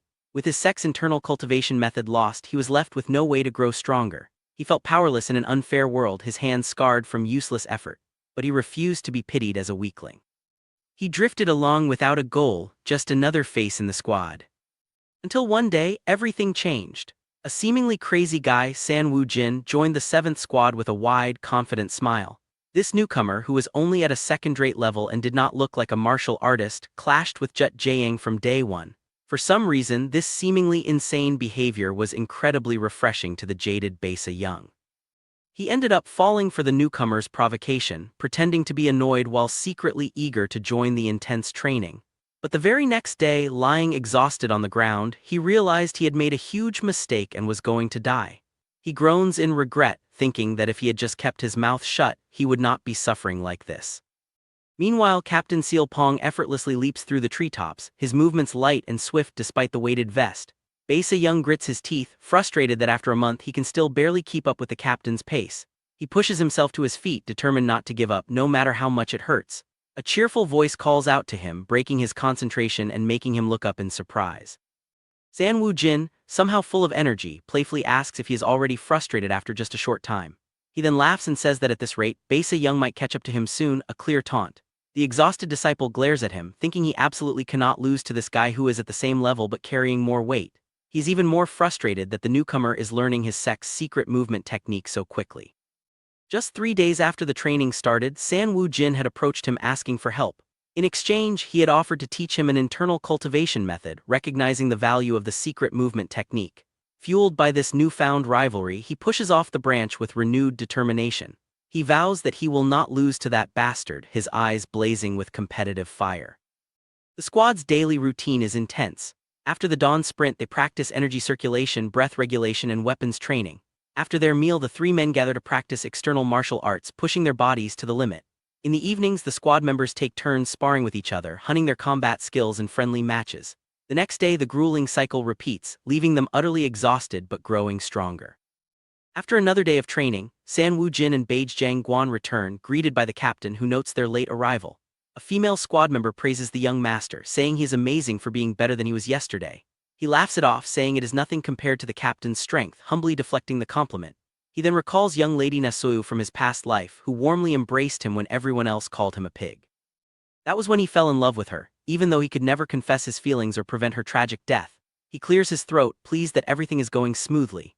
Thanks to the influence of the two young ladies, the squad is focused. Both Chang Yin and the pink-haired girl, Kaiyan Huan, meditate peacefully, fully dedicated to their training. Chang Yin even surprised everyone by asking to join the external martial arts training, her competitive spirit shining through. As he trains, the young master's growth rate is incomparable to his past life, thanks to the primordial infinite arts. Beisa Young is also making incredible progress with the new cultivation method, giving him wings. Beijing Guan is learning the diamond indestructible sex cultivation method, balancing his internal and external training. This sect focused on achieving true indestructibility, training both the body and the mind in perfect harmony. However, the young master reveals internally that there is no such sect. He actually gave his friend a Shaolin cultivation method and embellished the story. He sits beside his friend meditating peacefully, thinking that as long as the motivation and results are good, it's fine. 2 months pass and the squad meditates in a clearing. The young master knows a major incident is about to happen. He recalls that in his past life, around 50 liver ghosts suddenly attacked, overwhelming their forces. The flying dragon corps, accustomed to fighting only a few at a time, suffered a catastrophe where an entire squad was annihilated. Though he does not know the exact cause, he remembers that from that incident onward, the situation at the front rapidly worsened. But with his current status, he can neither warn anyone about the future nor prepare for it himself. He sits in meditation, feeling an immense sense of frustration, knowing what is coming but being powerless to stop it. Elsewhere in the forest, a different squad captain practices his sword skills with incredible speed and precision. He complains about his popularity with insects as he effortlessly slices through a swarm of them. He wishes he were popular with women instead, swatting at the bugs that buzz around his face. With a frustrated grunt, he grits his teeth, annoyed by the persistent and unwelcome attention from the insects. He unleashes a flurry of sword strikes, his movements a blur as he cuts through the air with deadly accuracy. Every slash is precise, a testament to his exceptional skill. As he continues his relentless practice, the swarm of insects falls to the ground, each one perfectly sliced in half by his masterful swordplay. His squad members watch in awe, praising his amazing 72-way sword rain dance technique, a basic skill for his sect. They marvel at their captain's skill, wondering how much more amazing the first squad captain, a renowned genius, must be. They compare their captain, nicknamed Swift Chaos Monkey, to the first squad captain, the Clear Wind Sword Dragon, and laugh. Their captain yells at them to be quiet, furiously denying that he has no humanity for reaching peak level in his 20s. One of the female members teases him, suggesting he should try dating the vice captain if he likes her so much. The captain shouts that he is not interested in the vice captain either, getting flustered by their endless teasing. Suddenly, his expression turns serious as he senses something approaching. He orders his squad to form a defensive formation, warning them that a large number of enemies are approaching. As they prepare for battle, one of his subordinates nervously notes that there seem to be far too many enemies. A massive horde of grotesque, red-eyed liver ghosts emerges from the trees, charging toward them with terrifying speed. The captain immediately engages the creatures, shouting for his vice-captain to send a signal for reinforcements. He cuts down several of the monsters with a single powerful slash. His expression grim and focused, but as he fights he notices something that makes him pause in shock and disbelief. He curses as he realizes the creatures are far more numerous and powerful than he anticipated, and he orders everyone to retreat. At that moment, 3 powerful blasts of energy erupt in the distance, signaling the presence of at least 3 mid-level demons. Warriors run desperately through the forest, trying to escape the overwhelming horde of monsters pursuing them. One of the squad members turns to face a charging ghost fiend, preparing to hold it off. The creature is relentlessly focused on its target, swinging a powerful clawed hand without hesitation. With sweat dripping down his face, the young man raises his sword to defend against the fierce attack. He manages to dodge the main blow, but the creature's arm still grazes him, tearing his sleeve. Before he can counter, the fiend catches his sword blade with its bare hand, stopping the weapon cold. The creature's glowing eyes fix on him, revealing the usual tactic is a two-person fake. As the fiend is distracted, another warrior approaches from behind, ready to land a decisive blow. He drives his sword forward, aiming for the creature's unguarded back while its attention is elsewhere. However, his confident expression quickly turns to one of pure shock and disbelief. The creature, without even looking back, has caught his sword hilt with its other hand, halting his attack. The warrior looks around in horror, realizing that more ghost fiends have now surrounded him.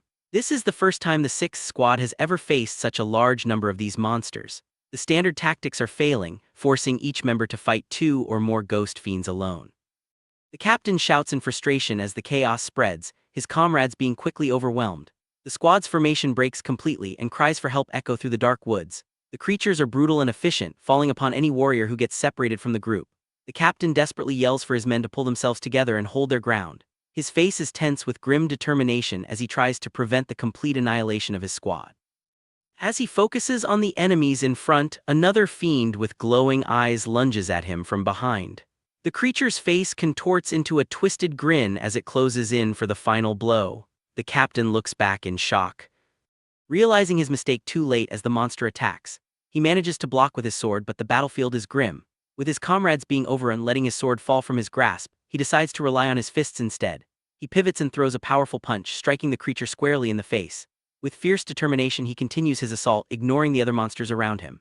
He lands another solid blow, sending the fiend reeling backward from the unexpected force. The captain follows through with a final devastating punch that connects with the monster's jaw. Standing over the defeated creature, he takes a moment to catch his breath before facing the rest. The impact of his attack was so great that it sent several other nearby fiends stumbling back. He quickly realizes that the number of enemies is still far too great for his squad to handle. Determined to create an opening, he lets out a powerful shout, ready to make a final stand. At that moment, 2 warriors descend from the trees, shouting their attack names as they charge in. Elsewhere, Nasou and her companions stand with their swords drawn, watching the chaos unfold. Their eyes are fixed on a single figure who is fearlessly charging straight into the horde. The 3 women look on with expressions of pure shock, unable to believe what they are seeing. The young master's 2 friends, however, watch the scene unfold with confident smiles. San Wu Jin is now completely surrounded by the shadowy fiends, but he shows no fear. He quickly grabs one of the creatures. He then starts running, throwing the monsters aside. The captain recognizes the newcomers as the 7th team. Realizing their arrival has created a path for retreat, he immediately turns and orders his own squad members to run away at full speed while they have the chance. The captain then urges the 7th team to retreat as well, warning them that the enemy's numbers are simply too much to handle. However, the young master's companion tells the captain not to worry, assuring him that they have a plan. With a wide grin, Besa Young calls out to his senior brother, telling him that it is now his turn. Green-haired warrior Jet Jiang reluctantly takes out a small knife and makes a cut across the palm of his hand. He mutters a curse under his breath, annoyed that he's being forced to go through with this crazy plan. Without any more hesitation, he swiftly approaches one of the unsuspecting ghost fiends. In a flash, he smears his own fresh blood directly onto the creature's face, marking it as a target. He continues this motion, darting through the horde and marking several other monsters with his blood. The scent of blood drives the creatures into a frenzy, and their eyes begin to glow with a menacing red light. With the entire horde now chasing him, he turns and runs while screaming curses at San Wu Jin. Captain Swift Chaos Monkey sees that he is fast enough to avoid being caught, and his plan seems to be working. He tells his squad that other teams will arrive soon, so they should assist the 7th team and take down a few enemies. Feeling a renewed sense of hope, the captain cracks his knuckles and announces that he will take the lead. He then charges forward into the fray, telling his remaining squad members to follow him closely. Brief memory flashes, showing a powerful martial artist who is surrounded by a serene, glowing aura. San Wu Jin recalls his past life and the great tragedy that unfolded in this very forest. He remembers the powerful warriors who were present at the time. In his past, all he could do was encourage those around him. But in this new timeline, he never gave up on changing the future that he remembered. From the moment he returned, he spent every single day working hard and encouraging his friends. Today, the small changes he made through his layered efforts have finally started to bear fruit. The gap he created was just enough to save his comrades, who now laugh together in relief. The ghost fiend attack, which should have left only the captain as a survivor, ended with minimal casualties. A few days later, a small group of warriors walks through a forest clearing heading toward a building. Besa Young complains that even his clothes now smell like the awful medicine. Plan Wujin agrees, nodding that many people have been watching their external training recently. After hearing Beige Zhengguan describe how they defeated the demons, they realized their arts were good. But once the onlookers witnessed the actual grueling training, most of them quickly decided to leave. However, there was one person who was genuinely interested and wanted to overcome the entry barrier. This enthusiastic young man was immediately blocked by his friends who stopped him from joining. The young master just smiles, admitting that he honestly cannot say the training looks pleasant. At that moment, a group of women walks by, and the onlookers recognize them as members of the Tang family. One of the women, Tang Yun with flowing pink hair, carries herself with an impressive and elegant aura. She draws the attention of everyone present with her striking appearance. Tang Yun's beauty is so captivating that it seems as if the world turns dark and she becomes the only source of light. One of the onlookers admits that while he wants to claim his own Nasoyu is the fairest, he thinks that to match Tang Yun's looks, one needs to be as handsome as Jajal Soil. Man approaches the group and introduces himself as Mayang Xian, the vice leader of the third squad. He admits that until now, he thought they were just wasting their time with their intense training. However, he now realizes their efforts were worthwhile and apologizes for looking down on them. He then whispers to San Wu Jin that he would honestly like to learn some physical training from them. As his squad leader calls for him, he tells the young master that his dear goddess might not be so enthusiastic. He points out that she is quite clingy and possessive contrary to her looks before saying goodbye. As the vice leader turns to leave, San Wu Jin calls out his name, causing him to pause. The young master hesitates for a moment, a bead of sweat running down his face as he tries to find the right words. He then changes his mind, simply wishing him well and hoping they can train together next time. Mayang is bold enough to openly state he has fallen for Tang Yun and serves as her vice leader. Because she is too difficult to approach, he acts as the effective squad leader of the third team. However, the young master recalls that in his past life, this man died at the hands of the very woman he loved. Tang Yun was forced to kill him after her mind was taken over by the blood cult. Later, he realized she became the woman of Meiyuji, the fourth squad leader. In her final moments, Meiyuji's betrayal drove her into complete and utter despair. San Wu Jin now understands that she was not the cold, perfect woman she appeared to be. Besa asks if he's also interested in Tang Yun. He explains that steel spirits will appear soon and he needs her help, but his friend misunderstands. Besa Young teasingly asks if he loves her so much he would be satisfied with just a conversation. As the young master looks, his friend shouts that he is in love with Miss Tang. He frantically tries to explain that it is not what it looks like, saying he just needs to talk to her but has no connections. Nasoyu looks on, her expression unreadable as she considers the chaotic scene before her.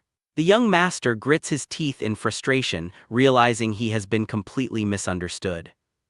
That evening as the sun sets, the squad prepares for their night patrol duty. The squad leader, Silpong, holds up his hand to halt their advance. Sensing something in the darkness, he notes that it is a chaotic spirit, and the tension of the night patrol immediately rises. As he steps forward, he explains that the demonic heads of the blood cult are dangerous even for peak masters. Suddenly, a monstrous creature lunges out of the darkness, letting out a terrifying scream as it attacks. But this squad has Seal Pong, who easily dodges the attack and leaps onto the creature's arm. With the situation handled, the squad leader calmly states that there are no more abnormalities. He has one crucial weakness, however, which becomes apparent as the female squad members praise him. He gets flustered by their compliments and awkwardly tells them to be on their way. It is revealed that squad leader Seal Pong has trouble with women, or more accurately, he fears them. The women of his squad smile knowingly, thinking that if it were not for his fear he would be perfect. San Wu Jin remembers from his past life that the captain only overcame this fear after they lost someone. To prevent that from happening again, he knows he must take care of the one responsible for it. But everything comes back to Jut Jiaying, the arrogant man who constantly undermines the captain. Besa Young reminds him that his fight with the green-haired warrior is in just 2 weeks and asks if he can do it. The young master simply smiles and says he's trying his best. The captain then intervenes, speaking of his problem that it's his inner Kai and that it takes years to become strong. She points out that San Wu Jin is a strange individual as his mind has surpassed that of a first-class one. Besa Young tells his friend to just let them in on his secret plan since they are the only ones listening. The young master explains that he has an elixir from his father that will increase his Kai by about 10 years. The captain correctly guesses that the elixir must have an issue with its purity, which is why he has not taken it. San Wu Jin confirms this, saying that if he consumed it, about half of his total Kai would be external. The female squad members are confused, asking what the men are talking about as they do not understand.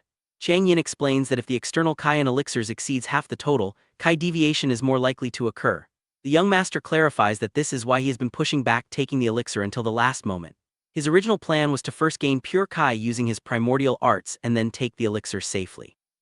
However, he now believes that at his current state he can handle a mid-first-rate opponent. Baisa Young laughingly admits he had no clue, having never used elixirs before in his life. The pink-haired girl's eyes light up with excitement, and she happily exclaims that they are in the same boat. Her companion blushes and clenches his chest, clearly flustered by her enthusiasm and closeness. Nesoyu mentions that they will be busy for a while with San Woo Jin's fight and the upcoming meeting. He finds it strange, noting that he has been fighting on the front lines but has never heard of such events. He remembers that the meeting in his past life occurred in the 13th Corps, and it was oddly peaceful. Baisa Young complains that it sickens him how the vice captain will suck up to his superiors during the meeting. He continues, saying that they will be told to clean everywhere and turn the whole place upside down. San Woo Jin asks his friend if he finds it strange that the risk of Kai deviation is so high. He makes the scroll, thinking about how the demonic sect remains alive. Baisa Young pauses for a moment, then thoughtfully agrees that his friend has a very good point. If the members of the blood cult primarily steal the Kai of others, it creates a dangerous imbalance. The young master covers his mouth in thought, trying to piece together the puzzle of their power. His eyes narrow as he wonders how they manage to stay alive with such a high risk of chi deviation. Meanwhile, Jet Jaeing trains intensely in a clearing while a man with long hair watches him. He lets out a powerful shout as he lunges forward, his movements filled with focused intensity. With a swift and precise motion he thrusts his spear, demonstrating his growing martial skill. His attack is suddenly stopped as the other man, Meiyuji, easily catches his foot, praising his progress. The man smiles, saying, "The green-haired warrior can now undoubtedly call himself an upper first-rate." Jet Jaeing thanks him but is told not to be satisfied with simply not losing to a second-rate opponent. He is ordered to demonstrate overwhelming power befitting his sect, and the proud warrior readily agrees. Meiyuji watches him, thinking that the newcomer needs to realize what kind of opportunity he threw away. His expression darkens as he vows that San Woo Jin will pay for having the audacity to refuse him. In a room, someone asks if it's true that inexperienced recruits defeated a chaotic spirit. Our boy then explains that Chiang Yin defeated the demon and he couldn't do anything because he was weak. But the other guy says it was our protagonist who distracted the creature and saved everyone's lives. Our boy then goes on to say that he just followed what he was told to do and pierced the monster's mouth. A woman asks how he knew that spirits were weak against the light, and the young man says it was luck. A man with red eyes thinks like a second-rate warrior would risk his life against a demon. Seeing our hero laugh, the man thinks that he must have done a lot of research since little information is publicly available. With a smile, he decides there's no more room for hesitation, and that it's worthwhile to train our boy. San Woo Jin explains that knowing about the weakness to light is different from forcing the monster's eyes open. The man with red eyes says he liked the rookie and will take him to the 4th squad. At that very moment, our protagonist desperately shouts that he will not accept the proposal. The other person is completely shocked and speechless by the protagonist's refusal. He then asks if the boy really doesn't want to join his team, and our hero becomes embarrassed. Our protagonist becomes nervous and looks away, unsure how to respond to the man. At that moment he turns around and calls for Captain Seal Pong, who is sitting observing everything. Our hero says he's always wanted to join his squad ever since he researched the front lines and begs to be accepted. With that, the captain of the 7th Squadron is completely shocked and points to himself in disbelief at what he heard. San Woo Jin explains that he can destroy monsters even with the kai of a sword using only kicks and punches. Then he goes on to say with a smile that ever since he heard that, he knew he needed to learn from the captain. The leader of the 4th Squad becomes furious and asks how he dares refuse him to join the 7th Squad. He then reminds them that our hero is from the famous Soundwoo clan, but wants to join losers with useless martial arts skills. Hearing the insult against his future companions, our protagonist's fist clenches tightly, but he ignores the provocation and tells Seal Pong that he wants to learn physical arts to test his body against the demons. Hearing this, the captain stands up and grabs our boy's shoulder, saying that he has a great mentality. He then says he will train him so that his body surpasses that of demons, and our hero enthusiastically accepts. Seeing that he had been completely ignored, the leader of the other squad clenches his teeth in anger. With his arms crossed, the man stares furiously. At another point, he recalls the situation, and just the memory of what happened already makes him extremely angry. The man comments to Jut Jaeang about how well the rookie is doing and that he should have used his influence to recruit him.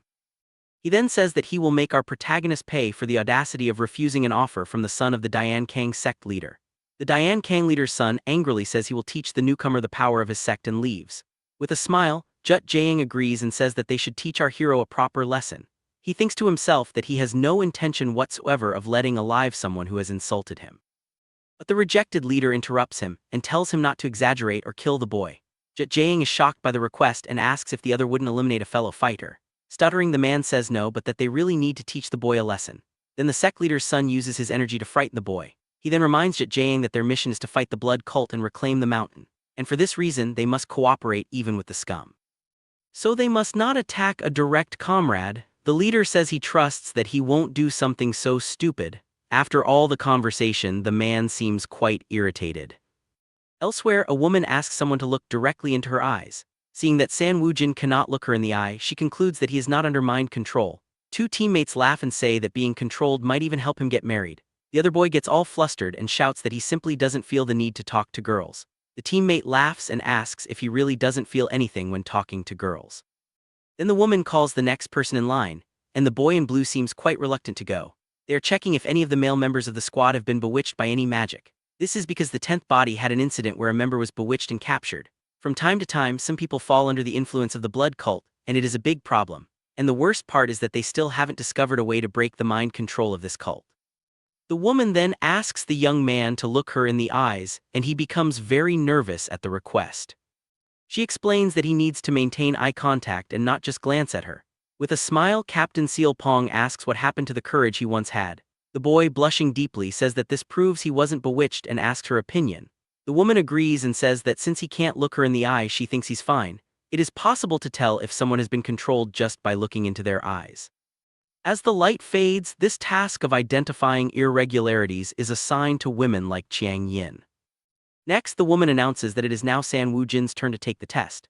He blushes but says that if he wanted to, he could do this all day without any problem. One of his companions laughs and wishes him good luck, saying, "Let's see how confident our hero really is."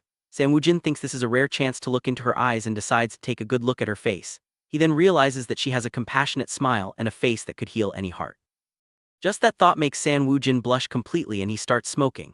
His teammates burst into laughter and ask how a human face can get so red. The woman then says that she doesn't even need to check his eyes because he seems to be worse than the squad leader. San Woo-jin panics and desperately begs her to check his eyes anyway. Seeing his reaction, the woman apologizes for provoking him and tells him not to push himself so hard. But San Woo-jin cries comically because it was his only opportunity to face her as much as he wanted. At that point, one of the boys asks the vice leader if she also checked Chiang Yin's eyes. San Woo-jin looks at the others who are talking. San Woo-jin thinks he's never seen her face completely and that she said she has a scar. But even with that excuse, he still feels that the girl is hiding something else from him. The vice leader then reveals that she has already seen her face and that she has no choice but to hide it. She then explains that if Chiang Yin didn't hide her face, it would cause enormous confusion. San Woo-jin is confused as to why the girl with blue hair would need to hide her face. Captain Seal Pong then warns that he has heard rumors that it may not be just a spider spirit this time. These creatures are strengthened by blood, and the one they had faced before had already consumed 5 people. San Woo-jin then approaches the 2 girls and asks what their plans are for the rest of the day. Upon hearing that they will only be training near the barracks, San Woo-jin lets out a sigh of relief. He then remembers that in his past life, the pink-haired girl died around this time. Therefore, he warns the 2 girls not to go to dangerous places and to stay alert while the leader is far away. With a smile, the girl thanks him for his concern and tells him not to worry about them. At another point, the group is in a courtyard when a woman walks by and catches their attention. Our boy recognizes her as the vice leader of the 4th squad, Mayak Yang. Apparently she is one of the important people our protagonist has been keeping under observation. He remembers that in the other timeline she was eliminated by the spider spirit, and this worries him. The deputy leader mentions that she is looking for a member of her squad named San Harang. Our protagonist offers to let the girl know if he finds her, and the woman thanks him for his help. As she walks away, our hero remembers that San Harang is Jut Jaeing's fiancée who passed away. One of the companions explains that San Harang has been having problems ever since, and our hero asks about her fiancé. The other boy says that he left to fight the 7 misfortunes a little before our boy arrived. Apparently, it's quite common on the front lines to lose a love and then soon find a new interest. Our protagonist becomes thoughtful about the situation and says it's a shame things are like that there. Suddenly, he remembers that in a past life, the pink-haired girl went to comfort someone in the forest and was attacked. With this memory, he realizes that the person who was comforted was San Harang, and the danger is real. Seeing the desperate look on our boy's face, his teammates ask worriedly, "What's wrong?" Our protagonist then says he has a bad feeling and that they need to find San Harang. Now the 3 run desperately into the forest and one of the boys asks if they will be all right alone. The other companion asks if he is afraid, but the boy says that the forest is very dangerous these days, but they can handle some spirits, and if everything goes wrong they just run away with no time to lose. Our hero runs through the forest shouting San Harang's name without stopping. They then stop on a branch and our protagonist suggests that they split up to search. At that same instant, a terrifying scream echoed throughout the forest, putting the group on alert. Without thinking twice, our protagonist yells for them to go and runs towards the sound, running with a determined expression. Our boy realizes that something is very wrong. Soon, they find a horde of spirits surrounding and attacking a person lying on the forest floor. At that moment, one of the companions uses his indestructible charge and sends the spirits flying with a single blow. Our protagonist also joins the fight and starts punching and kicking the creatures to help his friends. After the commotion, the third boy lands on a branch while the others finish dealing with the monsters. With a look of regret, our hero realizes that they arrived one step too late to save the girl. The three find San Harang's body and lament that she would be alive if they had been faster. Our boy wonders how she could have become so ill in such a short time against weak spirits. With a serious look, he approaches the body to investigate. He then notices fang marks on her neck and realizes that the spider spirit has been there. At that same instant, he desperately yells for his friend to move away from the body and get out of the way. Our protagonist then warns that they need to run because the true spider spirit is nearby. With an expression of pure panic, he realizes that the situation is much worse than he imagined. At that moment, the three look up and see a humanoid creature crouching on a tree branch. With a terrifying smile and glazed eyes, the spider spirit stares at them. Our protagonist and his friend are shocked and wonder if that thing is really smiling at them. The creature then lets out a deafening scream that echoes throughout the forest and frightens the group even more. One of the boys realizes the shout was a decoy, and our hero tells them to run south on number 3. He then begins the countdown and the three prepare to sprint off in a desperate race for their lives. On the third day, they all run as fast as they can to escape the terrifying creature, but the monster leaps from the branch. In an instant, the spider spirit is already on the group's trail. The friend panics and shouts that the creature is too fast and asks what they should do. Our boy thinks that if they split up, 2 will manage to escape, but 1 will surely be left behind, and he knows that the person who would fall behind would be himself, being the slowest of the 3. At that moment, the strongest companion stops running and tells the others to flee while he distracts the monster. With a smile, he asks his friends to survive in his place and not die under any circumstances. Our hero is completely shocked because his friend did exactly the same thing in a past life. He remembers his companion telling him to leave while smiling in the same way he is smiling now. Our protagonist then clenches his teeth and tells himself to calm down and think logically about the situation. Our hero thinks the spirits have caught up with them and that there's no way the 3 of them can get out of there alive. With a smile, he accepts the situation and realizes that a difficult decision is inevitable at that moment. Then he tells his stronger friend that they will leave the lesser spirits for him to deal with alone. But our protagonist turns to the other boy and says that he himself will take care of the spider spirit. The stronger teammate is completely shocked and speechless by our boy's attitude. Then our boy holds his blade, cutting his hand. Then he yells for his friend to run and bring the squad leader before he ends up leaving this place. The horde of spirits then advances with terrifying grins. The stronger friend tries to defend himself but is soon surrounded on all sides by the creatures. Even in trouble, he yells for his companion to run and save our protagonist at all costs. Seeing his friends sacrificing themselves, the boy cannot hold back tears of despair and sadness. He then runs and shouts that they dare not die, for he will follow them to hell if necessary. Our hero calls him an idiot, and says he will never forgive him if he leaves for such a silly reason. With his sword gleaming purple, our protagonist prepares to face the spider spirit. The spider spirit pounces furiously towards San Wu Jin, who waits with his sword gleaming. With a battle cry, the young man unleashes his purple energy, bracing for the monster's imminent attack. San Wu Jin delivers multiple energy slashes that trap the creature in a web of purple cuts. The monster looks surprised and in pain as the energy attacks hit it squarely all over its body. Seizing the opportunity, our hero leaps over the spider spirit as it tumbles to the ground. The creature lets out a terrifying shriek, showing its fury and pain after being struck. Our hero explains that brute force is pointless against his illusionary sword style, which isn't based on martial arts, but the monster quickly recovers and lands firmly on a nearby tree branch. The spider spirit glares at the young man, who is now on another branch, and seems confused about what just happened. The protagonist worries that if the monster loses interest in him, it will go after his friend Beige Jiang Guan. He thinks his friend won't last long on his own as the spirits are numerous and cunning. So to prevent the worst from happening, he jumps toward the creature and taunts it to keep it from attacking his partner. The taunt works, and the spider spirit turns its face toward the boy with an expression of pure rage. The monster strikes with a powerful punch, and although the young man manages to block it, the impact is still immense. San Wu Jin is pushed back but holds his ground as the creature prepares for another strike. The spirit lunges forward, trying to grab him, while in the background another similar monster watches the fight intently. Our hero mentally thanks Seal Pong for the technique and hopes he brings backup in time. The creature lets out another deafening scream as the two continue their deadly clash in the forest. Meanwhile, Beige Guan is in a tight spot, getting grabbed and pinned down by the smaller spirits. He struggles to break free, but the monsters give him no slack and continue their relentless assault. Beige Guan manages to break free from the smaller spirits, throwing powerful punches and pushing the creatures away, but he's already sweating and looks exhausted from fighting so many enemies at once.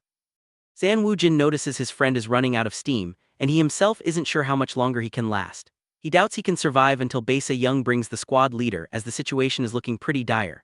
The protagonist thinks that the monster is strong and his sword can't pierce it, but its eyes and mouth are weak spots. He feels the pressure, knowing he has no opening to use his sword, and that if he gets caught, it's all over. The guy grumbles that he'd rather take on a chaotic spirit at night than this creature in broad daylight. Suddenly, thinking about the chaotic night spirit and the daytime spider spirit gives him an idea.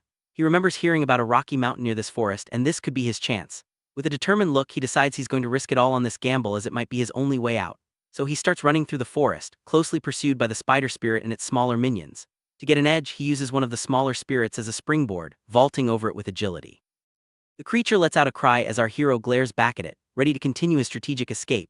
Without hesitation, he runs his sword through the monster, clearing a path through the horde chasing him.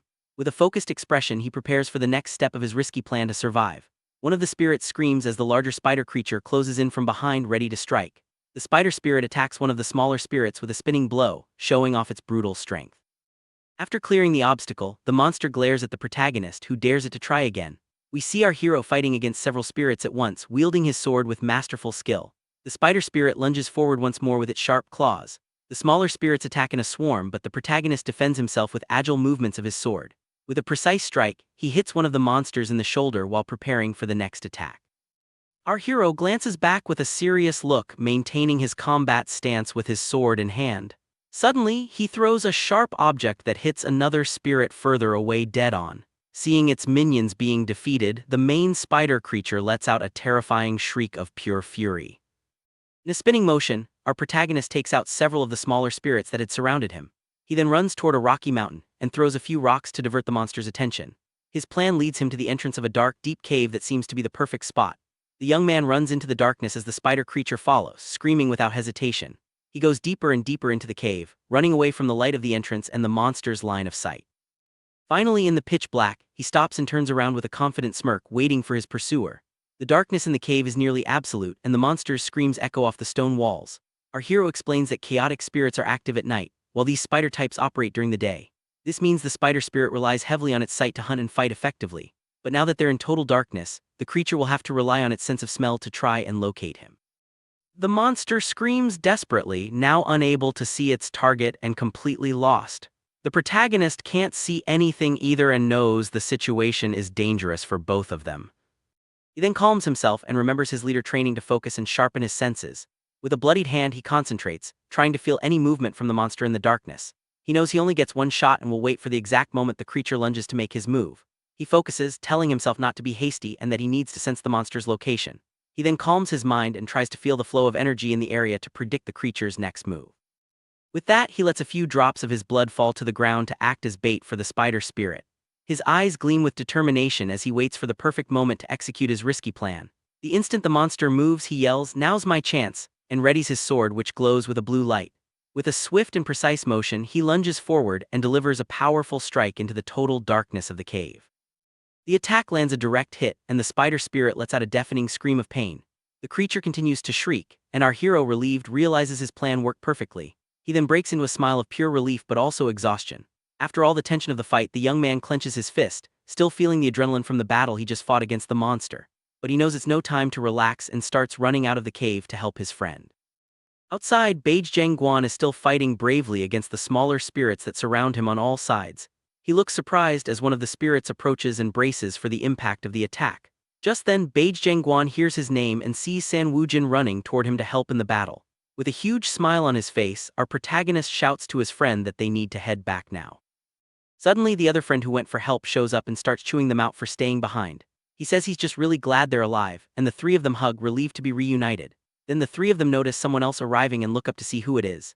It's the squad leader, Silpong, who has finally arrived on the scene with a serious expression on his face.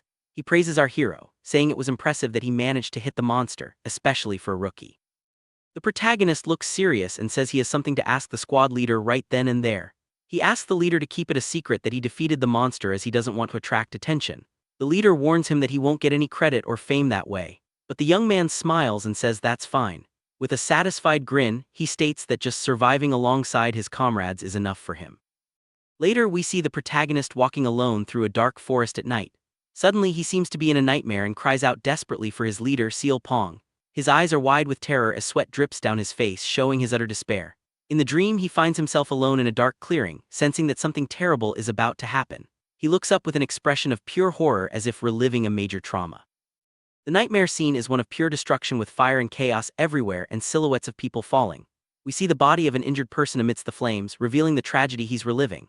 The person's face is revealed, and she's smiling despite being gravely injured in the middle of the fire. Sanwoo-jin wakes up gasping and utterly horrified by the nightmare he just had. Sitting up in bed, he watches his roommate sleep and tries to calm himself after the terrible dream. He looks at his own hands and wonders if it was all just a nightmare or a memory.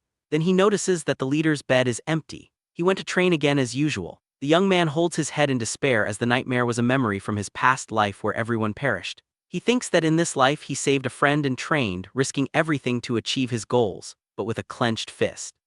He questions if everything he's doing is really enough. He knows that soon more powerful monsters like the Chili, Jai, and the DXA will appear one after another. He remembers that in his past life he barely survived losing friends and the demons were just the beginning. 5 years later the Hyomama appeared with incredible power, and 2 years after that the front line collapsed. The blood cult simply ignored all agreements and began to expand its territory mercilessly. Since he fell in that battle, he doesn't know if the Martial Alliance won or if the cult took over the world because of this. He knows that no matter the future, the only thing he can do is train every single day without stopping. But every time the nightmare returns, he wonders if all his effort is truly enough. With a determined look, he comes to the conclusion that what he's doing now is not going to cut it for what's coming. With only 2 days left until the confrontation with Jut Jaeang, we see a group patrolling the forest. One of the girls complains that of all days she's on patrol when she really wanted to train a bit more. She smiles, thinking she never imagined she'd one day be bummed about not being able to do a night training session. The young woman recalls that when it was decided she would go to the front lines, all she could think was that she was going to her doom. When Nasoyu turned 7, her mother passed away and her stepmother took complete control of the family. The stepmother then sent her to the war and discriminated against her and her younger brother, hiding it from their father. The woman would say she couldn't send the future heir of the family to such a dangerous place. So she would claim that for the good of the family, Nasoyu should make that sacrifice in his place. Even though it was incredibly difficult, the young woman believed that sacrificing herself was her way of serving her father. With her hands clasped, she would reply that she understood and accepted her fate without questioning her stepmother's decision. The girl knew that going there meant it was the end for her, but she didn't know how to refuse, having lived that way for so long. And sure enough, on her very first patrol on the front lines, Nasoyu faced a life-threatening crisis. She and her partner split up to look for tracks, believing a monster was in the forest. The girl runs through the forest with a look of surprise and fear on her face. She then lands near the body of her fallen partner and braces herself for whatever comes next. Analyzing the scene, she finds the monster's tracks and realizes it's very close by. She knows she needs to alert the other team members and thinks about using an emergency flare. But suddenly, the young woman senses a presence from above and looks up at the sky, completely terrified. A demon called Ma drops from the sky and the young woman instantly realizes it was all a huge trap. Desperate, she screams the creature's name and tries to defend herself, using her sword to block the attack. The young woman is quickly overpowered, her face showing pure terror as she's pushed back by the enemy's strength. She can't hold against the pressure and ends up falling to the ground, completely defeated. A man grabs her by the chin and remarks with a wicked smile that she's a very pretty girl. The villain says she was an unexpected catch, making his nasty intentions with the young warrior clear. Nasoyu squeezes her eyes shut, feeling pain and disgust from the humiliating situation she's in. The man leans over her, ready to harm her with the girl unable to do anything to fight back. Suddenly someone appears and lands a powerful punch on the villain's face, sending him flying. The scene shows the impact of the blow and the arrival of an unexpected savior for the girl in peril. The man gets up furiously and yells out, asking who dared to interrupt his plans like that. But the savior, who is Seal Pong, is already in a fighting stance, ready to continue the brawl. Without wasting a moment, he lunges forward again and throws another punch with all his might at the enemy. Lying on the ground, the girl wonders what just happened as she thought her time was up. After the commotion, the forest falls silent and a calm light illuminates the area. Seal Pong rushes over to Nasoyu and asks with concern if she was hurt in the scuffle. He then offers his hand to help her up, and the girl looks at him with tears in her eyes. With a confident smile, the warrior tells the young woman that everything is okay now, that he's here to help. The young man then gets closer to her and starts to say something while the girl is still on the ground. He notices she was hit with a pressure point strike and says he'll help her with that. After he helps her, she smiles happily and leans on him, completely relieved and grateful for his help. But the warrior looks incredibly embarrassed and awkward with the girl's sudden closeness. She remembers that in that moment she forgot all her fear and just burst out laughing. Later, he was chosen as the leader of the newly formed Squad 7, and she decided to follow him. The girl thinks to herself that those were the happiest moments of her entire life up to that point, and she feels that even if she were to pass on tomorrow, she wouldn't regret any of her choices. Feeling like they have nothing to regret, the squad heads deeper into the forest. During the walk, young Master Besa complains that his body feels heavy, but the vice leader says she feels just fine. With a smile, she compliments the guy, saying he's gotten more handsome lately. Young Master Besa gets all flustered and says that's hard to believe since all she does is praise him, but the woman insists it's true. Elsewhere, the girls are fawning all over young Master Besa, who's getting completely flustered by all the attention. The guy is surprised and blushing as the ladies call out to him. The vice leader then gives him a tip saying that women don't like the obvious stuff and the secret is to be subtle. Right after, she turns and her attention shifts to someone else in the group. Looking at San Jin, she wonders if something's bothering him as he seems really deep in thought lately. She figures everyone thinks it's because of the duel and the squad's whole vibe feels heavy because of him. Thinking of Jut Jiang, the vice leader remembers a conversation that still really bothers her. Meanwhile, somewhere else, Chang Yin is chatting with her friends and one of them says she was right about something. The vice leader mentions that at first she thought San Jin and Chang Yin were a couple or had feelings for each other. She first thought this when she saw Chang Yin join the 7th squad right after our hero did. The pink-haired girl agrees, saying she thought the same thing, but after seeing Chang Yin's face she felt sorry for her. The two then look at Chang Yin, waiting for her to respond to this whole conversation. With a blushing face, Chang Yin confesses to her friends that she likes young Master San Jin. The sudden confession leaves the other two girls completely shocked and speechless. The vice leader tries to play it down, saying she also likes him as a treasured member, but Chang Yin is direct, stating that she likes San Jin as a man, leaving her friends even more stunned by the revelation. The vice leader is taken aback by the answer, and Chang Yin says he seems interested in her but not as a woman. Instead, his interest is of a different kind, something she's still trying to figure out. She tells them she liked him even when he was chubby and that her feelings haven't changed. Her friend then asks why she doesn't do anything about it, but Chang Yin doesn't know what to say. The girl suggests she show her face or get closer so he'll finally notice her. But Chang Yin just smiles and says she's happy just watching the guy from a distance for now. This response leaves her two friends completely speechless, not knowing what to say. The vice leader thinks that after hearing this story, she can't meddle in their business. Suddenly, a hand appears from between the trees, interrupting their conversation. It was their leader, Seal Pong, who pops out of nowhere, putting the entire squad on high alert. Our protagonist and the vice leader realize something strange is going on. Without a second thought, the leader sprints deep into the woods. He flies past our hero and the rest of the squad who are left in the dust. From behind a tree, a desperate man appears, begging for help. The squad leader is surprised and stops to see what's happening. Meanwhile, the sun sets over the mountains and the forest. The man explains that he's from the Miao tribe and that he's not a monster but a survivor. He says the venerable poison is in bad shape and that everyone is going to bite the dust without their help. The vice leader sums it up, saying they were saved by this person who is now on their last legs. Seal Pong then speculates that it could be a Kai deviation caused by training. One of the guys remarks that they came all the way to the front lines just to ask for help. On his knees, the man from the Miao tribe begs them to save his benefactor and his brothers. But suddenly, a voice cuts in saying the story is obviously a lie. It's Jut Jiang who doubts how they could have survived in a forest swarming with demons. The man defends himself, saying, a scent given to them by the venerable poison scared the monsters away. Our protagonist gets curious and asks what kind of scent he's talking about. The man explains that the monsters hate this odor, which is why they don't come near them. He then shows a small pouch that contains the so-called protective scent. Seeing this, our hero turns to the captain and says they should go check it out. San Jin thinks that little pouch alone is worth a trip to investigate the situation. However, Jut Jiang gets annoyed and questions the idea of trusting an item that could be a fake. Our hero then argues that they know the layout of the forest and that's useful. The guy gets furious and reminds them that the Blood Cult and the Martial Alliance have an agreement with a smirk.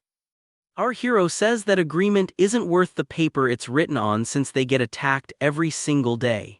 He taunts Jut Jiang, asking how a disciple of the Spear sect could say something like that, and he asks if he's forgotten their mission to attack the cult and take back the temple.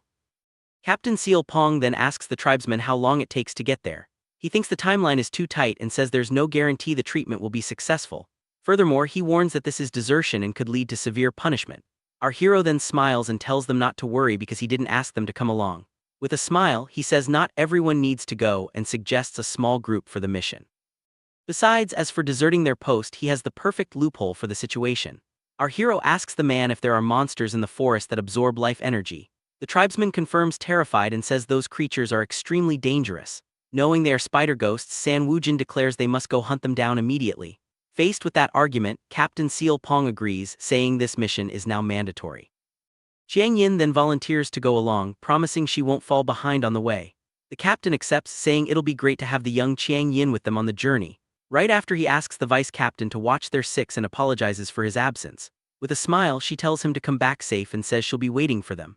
The farewell leaves Captain Seal Pong with a slightly worried expression on his face. But before they leave, Jut Jiang approaches and reminds our hero about their duel. He's not postponing the fight and even accuses the kid of running away to avoid it. Our protagonist laughs and says a duel with him means nothing compared to this mission. Utterly indignant at the response, Jut Jiang is left fuming and speechless. Paying him no more mind, the group takes off, running at high speed through the forest. As he's being carried, the tribesman is amazed by the group's incredible speed. Our hero notes that even in this situation, the young man has a pretty cheerful personality. He then remembers that in his past life, this same guy came asking for help but was turned away. Back then, since nothing changed, he thought it was just an insignificant encounter. But he remembers that after that, the venomous snake ghost appeared and everything went south. This tragedy happened right when Captain Seal Pong left to save Jut Jiang's group. The venom was so potent that neither the squad's medic nor the young Tang Yun could neutralize it. So the captain went into the jungle alone and with the help of the Miao people returned with herbs that saved a few. Unfortunately, the young Nasoyu wasn't one of them, and by the time he returned it was too late to save her. That incident changed everyone. The captain became cold while our hero sought revenge through training. In the end, his leader became the Mad Wind's flying dragon and he himself gained a top-tier skill. Now he thinks that even if he isn't sure this young man is the same one who helped, it's worth a shot. The young Miao then takes the lead, guiding the group through the dark, pathless forest. Chiang Yin looks up at the sky and feels relieved that at least the stars are shining tonight. Our protagonist seizes the moment and suggests to Basa Young that they practice sensing things with their eyes closed. His friend scoffs at the idea, complaining that the situation is already tough and now he's adding more training. The guide asks everyone to stick close as the area is quiet because it's inhabited by snakes and insects. The group continues walking very carefully through the dark and silent woods, following the guide. Suddenly our hero and his friend are startled by a swift movement in front of them. It was Captain Seal Pong who acted fast and snatched a strange red creature out of the air. He identifies it as a triple vine corpse, and Chiang Yin freaks out because it's a super rare venomous critter. The captain simply crushes the creature and says that apparently it's not so rare around here. The young Miao is impressed by his skill, and Seal Pong asks if that sort of thing is common in the area. The guide then warns that up ahead is the poisonous forest with a swamp they could get lost in. Our hero concludes that the Miao people are hiding here because of the blood cult. Seal Pong asks if the demons avoid the place because of the poison and the guide confirms it. He also warns that a poison-spitting monster is about to appear and they need to be careful. Our protagonist and Seal Pong get serious and our guy thinks the venerable poison knows a lot about demons. Continuing on their way, our boy wonders who this mysterious person could be. The guide then explains that they need to use herbs to ward off dangerous snakes and insects. Chiang Yin comments that they should learn that trick, but Seal Pong says it would be trouble to come here unprepared. The captain realizes their patrol route only goes this far because of the dangerous poisonous forest. The group then continues their journey cautiously through the dark and sinister forest. Suddenly, a noise startles Basa Young, who wonders what that sound was. Seal Pong reveals that a centipede larger than a person is watching them from the woods. Our hero imagines some kind of giant beast, but quickly dismisses the absurd idea. The guide explains that the centipede is tame because he fed it once and it never attacked. Our guy then says that's already dangerous and asks what the most terrifying creatures are. The guide lists off spider wasps with human faces and snakes with horns, making everyone just a little bit freaked out. Our hero and Basa Young are horrified to learn that these monsters actually exist around here. Basa Young then asks fearfully if by any chance there are any dragons in the forest. The guy is relieved to hear from the guide that he's never heard of any dragons around there. But the calm doesn't last long as the guide points out another danger, a black panther that has ingested poison. He describes how its claws and teeth are venomous and that it's so strong that spears are useless against it. Suddenly Seal Pong stops and says the panther is right there in front of them. The group tenses up as they spot the creature approaching slowly in the darkness. With its eyes glowing, the black panther stares them down, ready to pounce at any moment. The guide freaks out, saying it shouldn't be here as it usually stays deeper in the forest. Seal Pong throws a piece of meat to try and distract the animal and buy some time. The panther approaches the food and sniffs it suspiciously without taking its eyes off the group. Instead of eating the meat, it crushes it with its paw, showing it has no interest in it. Chiang Yin wonders if they look tastier than the meat as the panther continues to stare them down. Our hero thinks it's because they don't have the protective herbs on their skin like the guide does. Basa Young jokes that it's a shame our guy lost all that weight because he would have made some prime bait. Our hero shoots back with a sarcastic remark and his friend says he's as sharp as ever. The panther then starts to move and Basa Young warns that it's coming their way. Without hesitation, Seal Pong charges forward and leaps towards the animal to start the fight. The panther attacks with its poisonous claws, but the captain is faster and dodges. He counters with a powerful punch that lands squarely on the creature's body. Basa Young is shocked to see that the panther managed to block the captain's attack. The creature then prepares for another attack with its sharp and deadly claws. Seal Pong doesn't back down and delivers a powerful kick that hits the panther hard. The impact of the blow causes the panther's paw to bend at an odd angle. Even injured, the panther doesn't give up and continues to fight Captain Seal Pong. With the force of the impact, Captain Seal Pong is thrown back violently. He's clearly surprised by the beast's power as he wasn't expecting that. The panther then prepares for another attack, its paw glowing with energy. However, the leader manages to dodge just in time, showing off his incredible agility in battle. Meanwhile, our protagonist and Chiang Yin watch the fight with deep concern. The creature then manages to land a hit on the captain, sending him flying with a brutal blow. Even in midair, Seal Pong manages to twist around and counters the attack with a powerful punch. Seeing that the situation is getting hairy, the rest of the team jumps in to help. Our hero and Chiang Yin get ready for a combined attack from above the beast, but the panther reacts quickly, using its tail like a whip to defend against the blow. The attack hits our guy, and Chiang Yin catches him to keep him from hitting the ground. Deep in the forest, the giant panther nimbly dodges the joint attack from the two warriors. Immediately after, the two swordsmen land on the ground, ready to give chase. Faced with this situation, the creature decides to flee deeper into the woods. As the group watches, the beast with its glowing eyes continues on its path through the dark of the night. Its intimidating gaze shows it's no ordinary animal, but a truly dangerous creature. And just like that, the panther calmly walks away while the group of adventurers simply watches it go. Sanwoo Jin comments to his companions that it looks like the beast is heading back to its turf. His friends, on the other hand, are stunned, remarking on how incredible it is that a monster like that even exists. One of the members says that the most amazing part isn't the creature's existence, but the fact that it's so close. From there, with the threat now distant, the group continues their trek along a forest trail. Along the way, one of the guys mentions that he tried to learn as much as he could from the guide. He says that the guide wasn't great with words, but was very skilled at explaining things. Apparently, they walked through the entire night, only reaching their destination as the sun came up. The group leader comments that at their current pace, they can make it back in about 6 hours. Our MC is confused and asks if the three of them really memorized the whole way back in the dark. His companions reply that the path wasn't complicated and that it was only natural to memorize it for the return trip. Hearing this, our MC gets a totally ticked-off look on his face, not believing what he just heard. At that moment, the guide points to a small thatched hut and says that's his home and they're expected. With that, he runs into the hut, calling for the poison elder and saying he's brought people to help. Inside, some children see the guide and cheer happily, saying he's finally back. The kids hug him and ask where he went, telling him they missed him a lot. Right after, a very cranky old man asks where he's been all night and what this nonsense is about help. The group leader politely introduces himself, saying they came at the guide's request to offer assistance. The elder glares at them with contempt and asks who they are and if they're part of the ascending dragon corpse. Without waiting for an answer, the old man furiously yells at all of them to get out of his sight immediately. The group is kicked out of the house while the older man says that just looking at them gets on his nerves. Because of this, he smashes a bowl on the floor, and the guide asks what's going on and why he did that. The old man yells at the young man, saying he would never accept help from their kind, not even if he were on his deathbed. Outside, our hero's group just stands there as various objects are thrown in their direction. They are all baffled by the situation, wondering what kind of ridiculous welcome this was. The guide apologizes to the group, sorry that they came all this way for nothing. He doesn't know how to make up for this situation.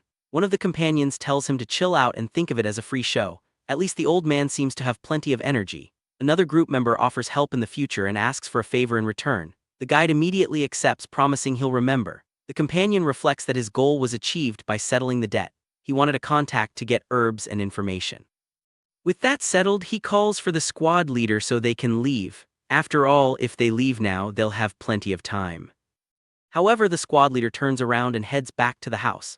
The guide is confused, wondering about the squad leader title. Our MC just stares at his companion, completely lost. His expression shows the confusion of the moment. The group leader enters the house again and raises his hand. He tells the elder he believes there's been a misunderstanding. From the bed, the old man shouts back, asking what misunderstanding. He then tells the group to get out of there at once. The leader explains that he's from the Ascending Dragon Corps but isn't orthodox and they didn't come to take anything, only to help. The elder thinks that's a load of bull and doesn't believe it. To him, it's like a dog denying it's an animal. Faced with this, the leader proposes a bold bet. If he proves he's not orthodox, the old man will let himself be examined in detail. The older man is in complete shock at the unexpected proposal. He can't even respond properly. The leader takes the silence as a yes, and so he starts approaching the sick man. The rest of the group is completely clueless. They wonder if the leader isn't orthodox and admit they don't know about his sect. One of the companions thinks that no one knows the squad leader's true appearance, not even among the 13 Ascending Dragon Corps. He vividly remembers the day the front line collapsed, and he saw the leader's true identity with his red eyes and terrifying power. Upon hearing about the red eyes, the old man is shocked and stammers, asking what he is. The leader gives a slight smirk as the elder questions why the heck he would be in the Ascending Dragon Corps. The scene shows the leader next to the sick man's bed while everyone else watches the interaction from a distance. With that, the leader takes the older man's hand to check his pulse and verify his condition. After the analysis, he apologizes and says that with his current skills, there's nothing he can do to help. The elder scoffs, saying that even he who dedicated his life to studying poisons couldn't do a thing. So what could some kid possibly do? At this, the leader turns to the guide and apologizes for not meeting his expectations, and the guide looks awkward. And so he turns to step away from the elder's bed, looking like he's about to leave. He then rejoins his companions and says that now they are really heading home. But the old man calls out to him, commenting on his strange identity and asking if he'll hide it from the children too. The leader stops for a moment and casts a serious glance back without saying a word. From there, the man in charge reveals his affiliation, telling the elder that he is part of the blood cult. The revelation shocks the entire group, and our protagonist asks in disbelief if he's really from the blood cult. One of the companions reflects that the old man's hatred for the Orthodox and his knowledge now makes sense. He must have been a demonic martial artist. However, he also recalls that according to the guide, the elder has been helping the Meow people for a long time for unknown reasons. At that moment, our protagonist confronts his leader, asking what's going on and if he's really from the blood cult. The leader apologizes, saying he thought of the guide and the children and that's why he couldn't bring himself to tell him the truth. Faced with the lie, our hero gets furious and draws his sword. Preparing to take action, he lunges towards the elder and says that even if his leader forgives him, he would never forgive someone like him. The guide and the children get desperate and beg for forgiveness as our protagonist threatens the old man with his blade. The older man scoffs at him, saying, "That's the typical attitude of the Orthodox who want to eliminate demons to feel satisfied." Because of this, our young hero screams at the top of his lungs, telling the demon to shut his mouth immediately. The children and the guide stand in front of the elder, pleading for the great hero to spare his life. The young man yells at the cultist, asking how he dares to mock the Orthodox and what right he has to do so. The elder retorts with fury that he has every right as he lost everything because of hypocrites like them. And so he challenges him to a fight, saying that even though he's not in his best shape, he can take him down without a problem.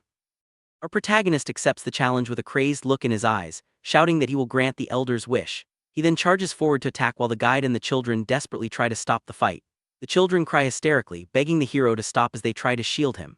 This scene makes our protagonist remember two smiling children who used to call him disciple brother. The memory hits him hard and he grits his teeth, feeling immense emotional pain at that moment. He then shuts his eyes tightly as he tries to process the whole situation that's happening. At that instant, a hand grabs his arm, stopping him from completing his attack on the older man. Basa Young introduces himself as a disciple of the Beijing sect and accuses the old man of hiding behind children. With that, he decides to erase the events from his mind and pretend he never saw the head of the blood cult there.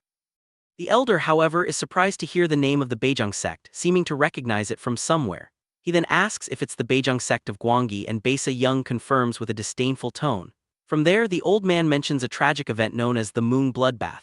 Basa Young becomes furious and grabs the elder, screaming how he dares to mention that incident in front of him. The man explains that he lost everything to the Dian Kang sect and other factions and has no regrets about his revenge. And so he kneels before the young man and says he can take his life if he wishes. Basa Young is completely confused by the old man's actions and asks what he's talking about. To everyone's shock, the elder reveals that he was the one who planned the Moon massacre along with Muang. He continues revealing that he was the one who finished off the adults of the young man's sect, leaving him utterly shocked by the truth. The rest of the group watches the scene, not understanding anything, and the leader asks what the heck the old man is doing.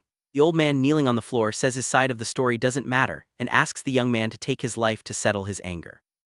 But Basa Young screams furiously that he'll be the one to decide whether he understands or not and grabs the old man, demanding he tell him what happened. And so the man introduces himself as Sikungul, the former head scribe of the Jayan Mansion, an orthodox sect from Yunnan. He explains that he was once very close to the head of the Jayan family, Muang, and that the two shared a great dream. That dream was to recover the martial arts lost 100 years ago, a powerful technique from a legendary swordsman. The two tried for a long time to recover this technique, and Muang eventually discovered a secret training room of his ancestors. It was a day of great joy for the entire clan when they recovered the lost arts. But their happiness was short-lived. The secret room was located in the territory of the My Family Mansion, and their leader demanded the rights to the lightning sword. Muang refused the request, and because of that the My Family leader asked the Dian Kang sect, one of the great sects, to make a decision at the time. They believed that Dian Kang, being an orthodox leader, would never accept such a ridiculous claim. However, the sect sided with the My Family Mansion, because the leader's son was the favorite disciple of the Dian Kang master. Dian Kang pressured them to hand over the sword, and as a last resort, Sikungul went to the alliance to ask for help. However, no member was willing to meet with him. Not even the alliance leader, who was known as the most just of all heroes. The old man recounts that when he returned to the Giant Mansion, the place was already in ruins, and only Muang had survived the attack. On top of that, his own family was also wiped out, and the invaders kidnapped Muang's daughter, threatening him. With hearts full of hatred, the two decided to get their revenge, and that's when the blood cult showed up. Our protagonist understands that they made a terrible choice for the sake of revenge, even knowing the cult was public enemy number one. One of the companions realizes that the bloodbath and moon was planned from the start to target the Dian Kang sect. The old man confirms with a dark smile, saying they followed his predictions perfectly, falling right into the trap.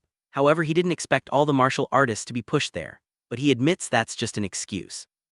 And so he again asks Basa Young to take his life just as he took the lives of his elders to get his revenge.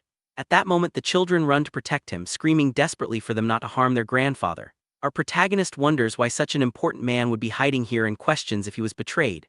The elder reveals that his only goal was revenge, but Muang had new dreams and he couldn't stop him. With a sarcastic smile, Basa Young asks if that's why he's raising the Meow children here, trying to atone. The old man denies it, saying he couldn't possibly atone after taking so many lives and that he simply couldn't help himself. Our hero repeats the phrase with disdain and lets out a sarcastic laugh, not believing the excuse he just heard.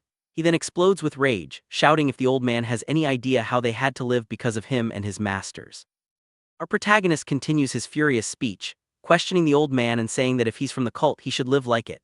With a mad smile, he recounts that he revealed he was from the Beijing sect to a Dian Kang member just to see their reaction. He's disgusted because the Dian Kang member mocked his master, while the head of the cult wants to atone with his own life. With his fist clenched in anger, Basa Young screams that the whole situation is completely unfair. He says that if he finishes him off now, it will only create more people like himself, and even questions if he should take out the guide and the children too. At this, he tells the old man to stop talking and try to atone as best he can while he's still alive. One of his companions interrupts, saying they need the elder's knowledge to attack the blood cult. Sikungul hears the group's request and remains silent for a moment, thinking about what to do. From there he makes a decision and asks the guide to go get something he made last time. The guide returns with a small paper packet containing what looks like a medicinal pill. The old man offers the pill and says it's no greater rejuvenation pill, but it's on par with the lesser one from Shaolin. Our protagonist gets all flustered and denies that something like that will calm his anger, saying he's not that kind of person. His companions then start teasing him, remembering how he was always complaining about never getting his hands on an elixir before. After the teasing, our hero becomes thoughtful and suggests they split the pill among everyone. He explains that one of them needs Kai immediately, and the others need to get stronger so they can protect him.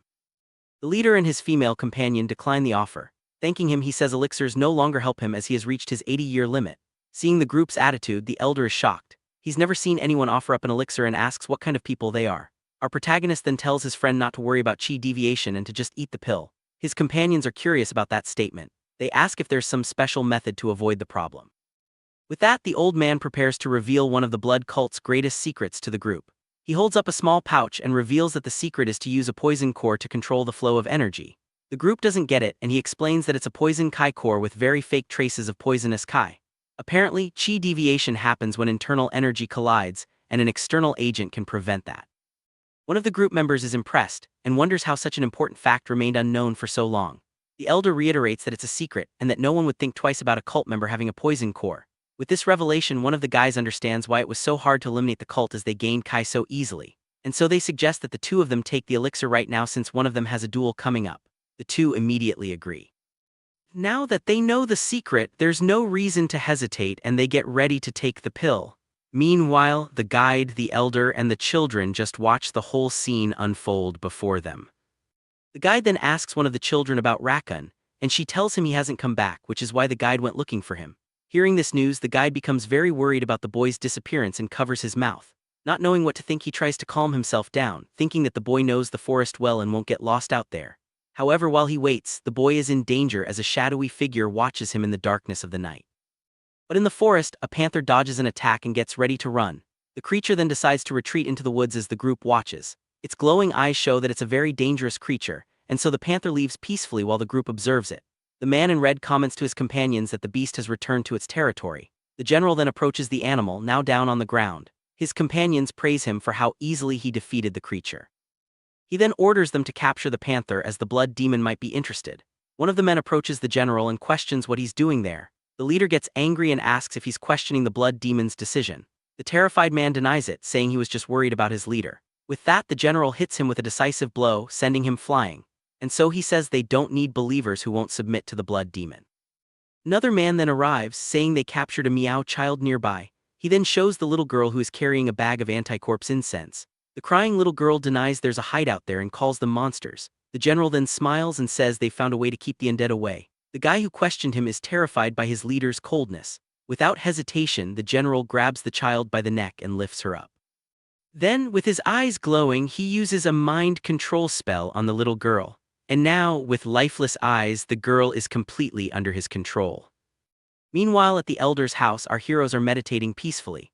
They say that freeing the corpses is just the beginning and that stronger demons will come. The elder is asked if the created demons are just prototypes. He confirms it and says that's why he left Muang. But before he could finish, a child calls out to him desperately. She says Rakun is bringing strange men and the old man becomes alert. He then peeks through the window and gets worried by what he sees.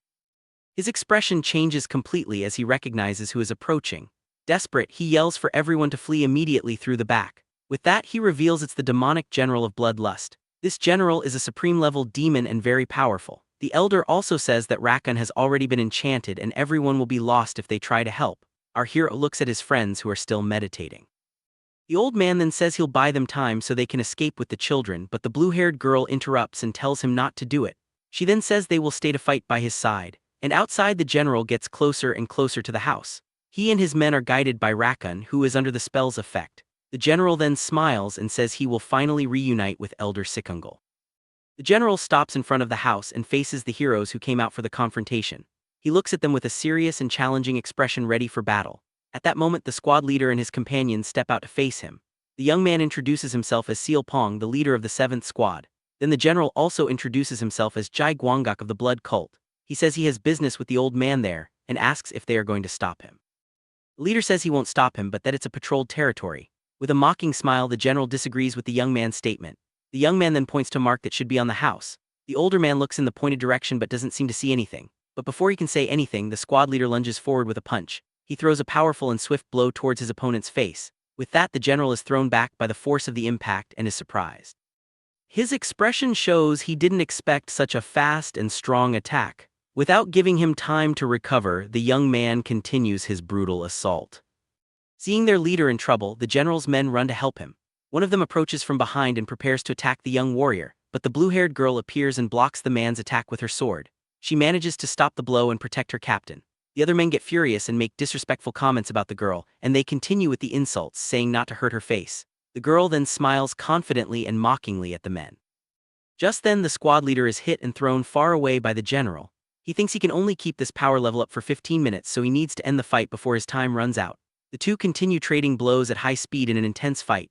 The young man manages to land a powerful kick to his opponent's chest, but the general impressively blocks the blow with his foot. The squad leader backs off and prepares for his next move. The clash between the two warriors creates a huge shock wave. The young man is impressed by the general's strength and recognizes him. The general takes advantage of the opening and throws a punch at the young man with a wicked smile. He says he's happy he can finish him off right there. His blow lands squarely on the squad leader, knocking him to the ground. The young man is pushed back but manages to defend himself from the attack. Even injured, the young warrior doesn't give up and stays on the defensive. The general leaps into the air and prepares for a devastating aerial attack. He comes down with all his might to crush his opponent, but the squad leader manages to dodge at the last second. The two face each other again, ready to continue the life or death battle with a bloodied hand. The general advances with a smile on his face. He then throws a punch that hits the young man's chest with full force. From the force of the impact, the squad leader is dragged backward.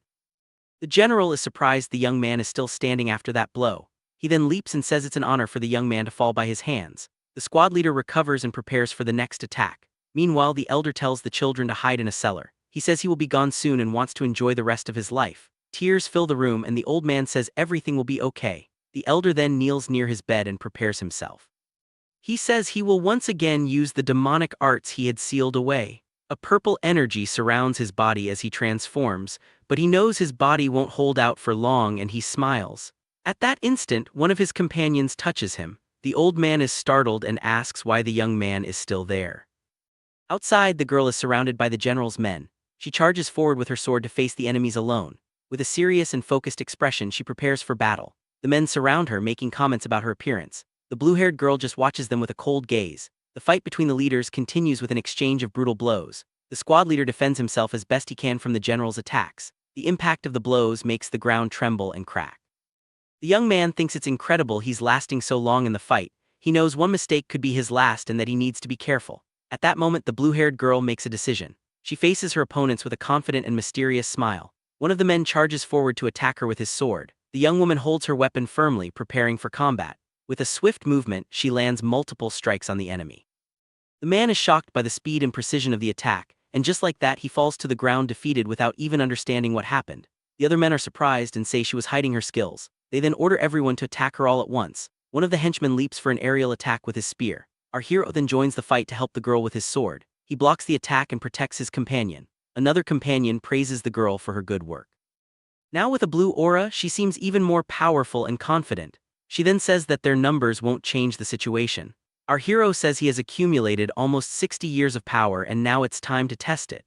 He then uses a powerful technique of 13 swords against one of the enemies. The older man is completely shocked and terrified by the power of the blow. The two clash in the air in a fast and very intense exchange of blows.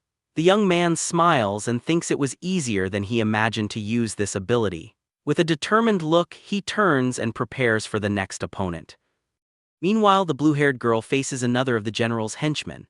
The enemy is startled to see our hero suddenly appear behind him. The blade quickly approaches his neck before he can react. With the enemy on the ground, our hero says he hopes he didn't interrupt the fight. The fallen henchman begs his companions for help, but they are paralyzed by some technique and can't move. Elsewhere, the transformed elder furiously shouts the general's name. The general looks up and sees the old man coming towards him with a purple aura. The clash between the two creates a huge explosion of energy on the battlefield. In the midst of the confusion, the squad leader seems to be in trouble. From the force of the impact, the elder is thrown back violently. The general, however, seems to emerge unscathed from the confrontation and smiles confidently. He then recognizes his opponent and calls him Elder Sikungal. The general asks how Muang is doing while the old man looks exhausted. He says the blood demon is fine and that the old man delayed his plans. The elder realizes his former master has recovered the research he destroyed. The general then reveals that the blood demon made him make a promise. He promised that if he found Elder Sikungal, he would send him to the other side. With that, a red aura surrounds his body and he prepares to attack. The elder laughs defiantly as the general advances for the final blow. The old man says he only has 90 years of Kai, but it's not over yet. He then unleashes all his purple energy to collide with the general's attack. The general is surprised to see the elder still has so much power. His attack is repelled, and he is thrown far away by the force of the explosion. He then realizes the old man used the berserker blood pill. This pill temporarily increases power but has severe side effects. Seeing the squad leader advancing, the elder understands the enemy's plan. The young man attacks the old man with a quick and precise blow to his chest. With that, the elder is thrown backward, unable to defend himself in time. The squad leader and the elder then team up to attack the general. The general is hit from both sides and seems to be in trouble. Furious, he calls them fleas as he tries to defend against their attacks. But the pill's effect wears off and the elder falls to his knees, completely exhausted. The general smiles and says his goodbyes as the squad leader screams in desperation. Our hero watches everything closely with an attentive and surprised look. The squad leader is surprised to see his companion holding him back. San Woo-jin shakes his head and stops him from joining the fight. At that moment, the general attacks the elder mercilessly in a brutal blow. He smiles wickedly, believing he has easily won the battle. With victory in hand, his expression is one of pure satisfaction and cruelty. But the elder uses his last strength to grab his enemy's arm. With a firm grip, he holds him with a deadly and determined clutch. The general is furious with the old man's action and endlessly curses him. Then the elder says that even if he goes down, he's taking him with him to the other side. A huge explosion of energy occurs in the middle of the battlefield. The heroes are thrown back as they scream their old friend's name. The protagonist remembers the conversation he had with the elder earlier. The old man revealed his plan to sacrifice himself to take the general with him. The other companion questioned why he would go so far for them, and the elder simply replied that he felt like doing it. Now the two warriors retreat to protect themselves from the explosion's smoke. Gravely injured, the general stares at the enormous hole in his chest. The squad leader realizes the old man used a protection technique. With that, the general falls to his knees, spitting up a dark liquid. The young man in red understands this is the final chance created by the sacrifice. Without hesitation, he charges forward to attack the weakened general. He lands a powerful punch to his opponent's face with all his might. The impact of the blow creates a large shockwave around them. The injured general curses the young warrior who continues to attack. The squad leader lands another punch with all his strength.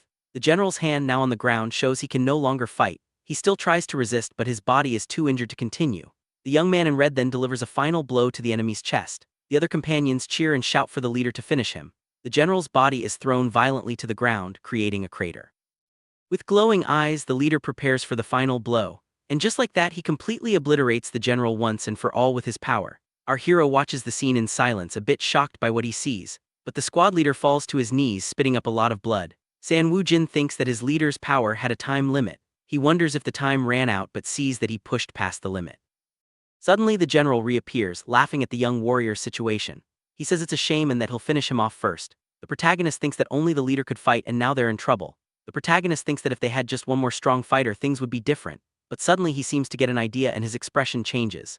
With that, San-woo-jin charges forward, shouting the general's name. The villain then mocks him, saying the young man's efforts are futile. Our hero then uses a technique to create a large dust screen.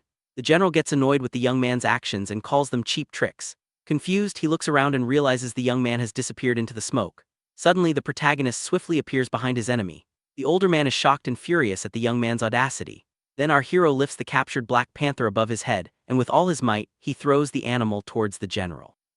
The young man then takes out an object and seems to activate some kind of ability. With that, the panther breaks free from the net and charges forward furiously to attack. The general is completely shocked and frozen in place by the situation. The creature then attacks the villain with its sharp claws and teeth. The sound of the attack echoes throughout the forest as the sky is shown. The beast bites the general's arm and violently throws him to the ground. Now injured and missing an arm, the general seems to be in serious trouble.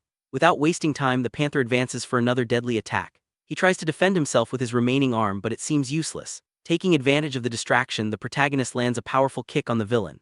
At that moment, the panther takes the opportunity to attack the general's face with its claws. The general doesn't understand how a black panther ended up there. His expression shows that even injured, he hasn't given up the fight. Then he realizes he was bitten on the arm by a three-colored snake. His eye begins to change color, indicating the strong effect of the venom. The protagonist then shows the bag from which he released the snake. The panther attacks the general once more, biting his neck forcefully. The animal continues its ferocious attack on the now defenseless general. A piece of the villain's body is then thrown far away by the creature. The other companions watch the scene, shocked and speechless. After finishing off the general, the panther turns and faces our hero. The young man seems exhausted and a little worried by the beast's gaze. The creature stands over the general's remains for a moment. It then looks at the protagonist one last time before leaving.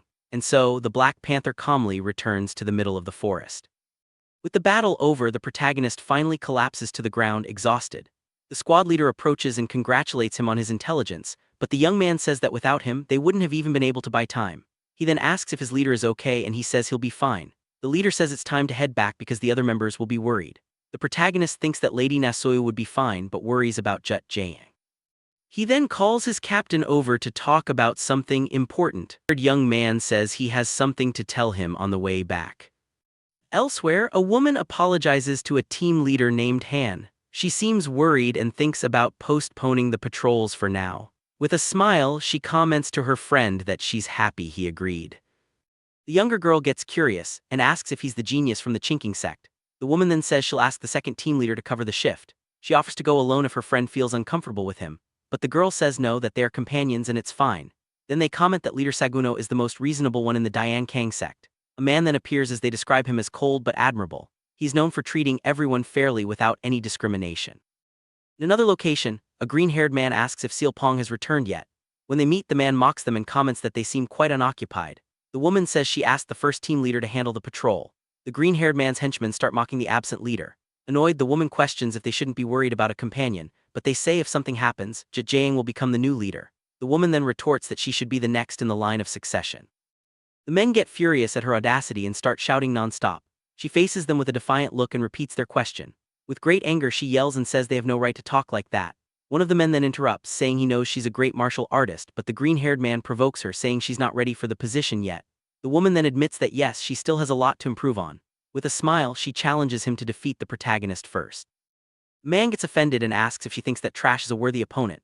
She then replies that young Master Jin didn't seem worried at all. Hearing this, the man becomes furious and glares at her with a deadly look. The woman then wishes him good luck and leaves peacefully with her friend.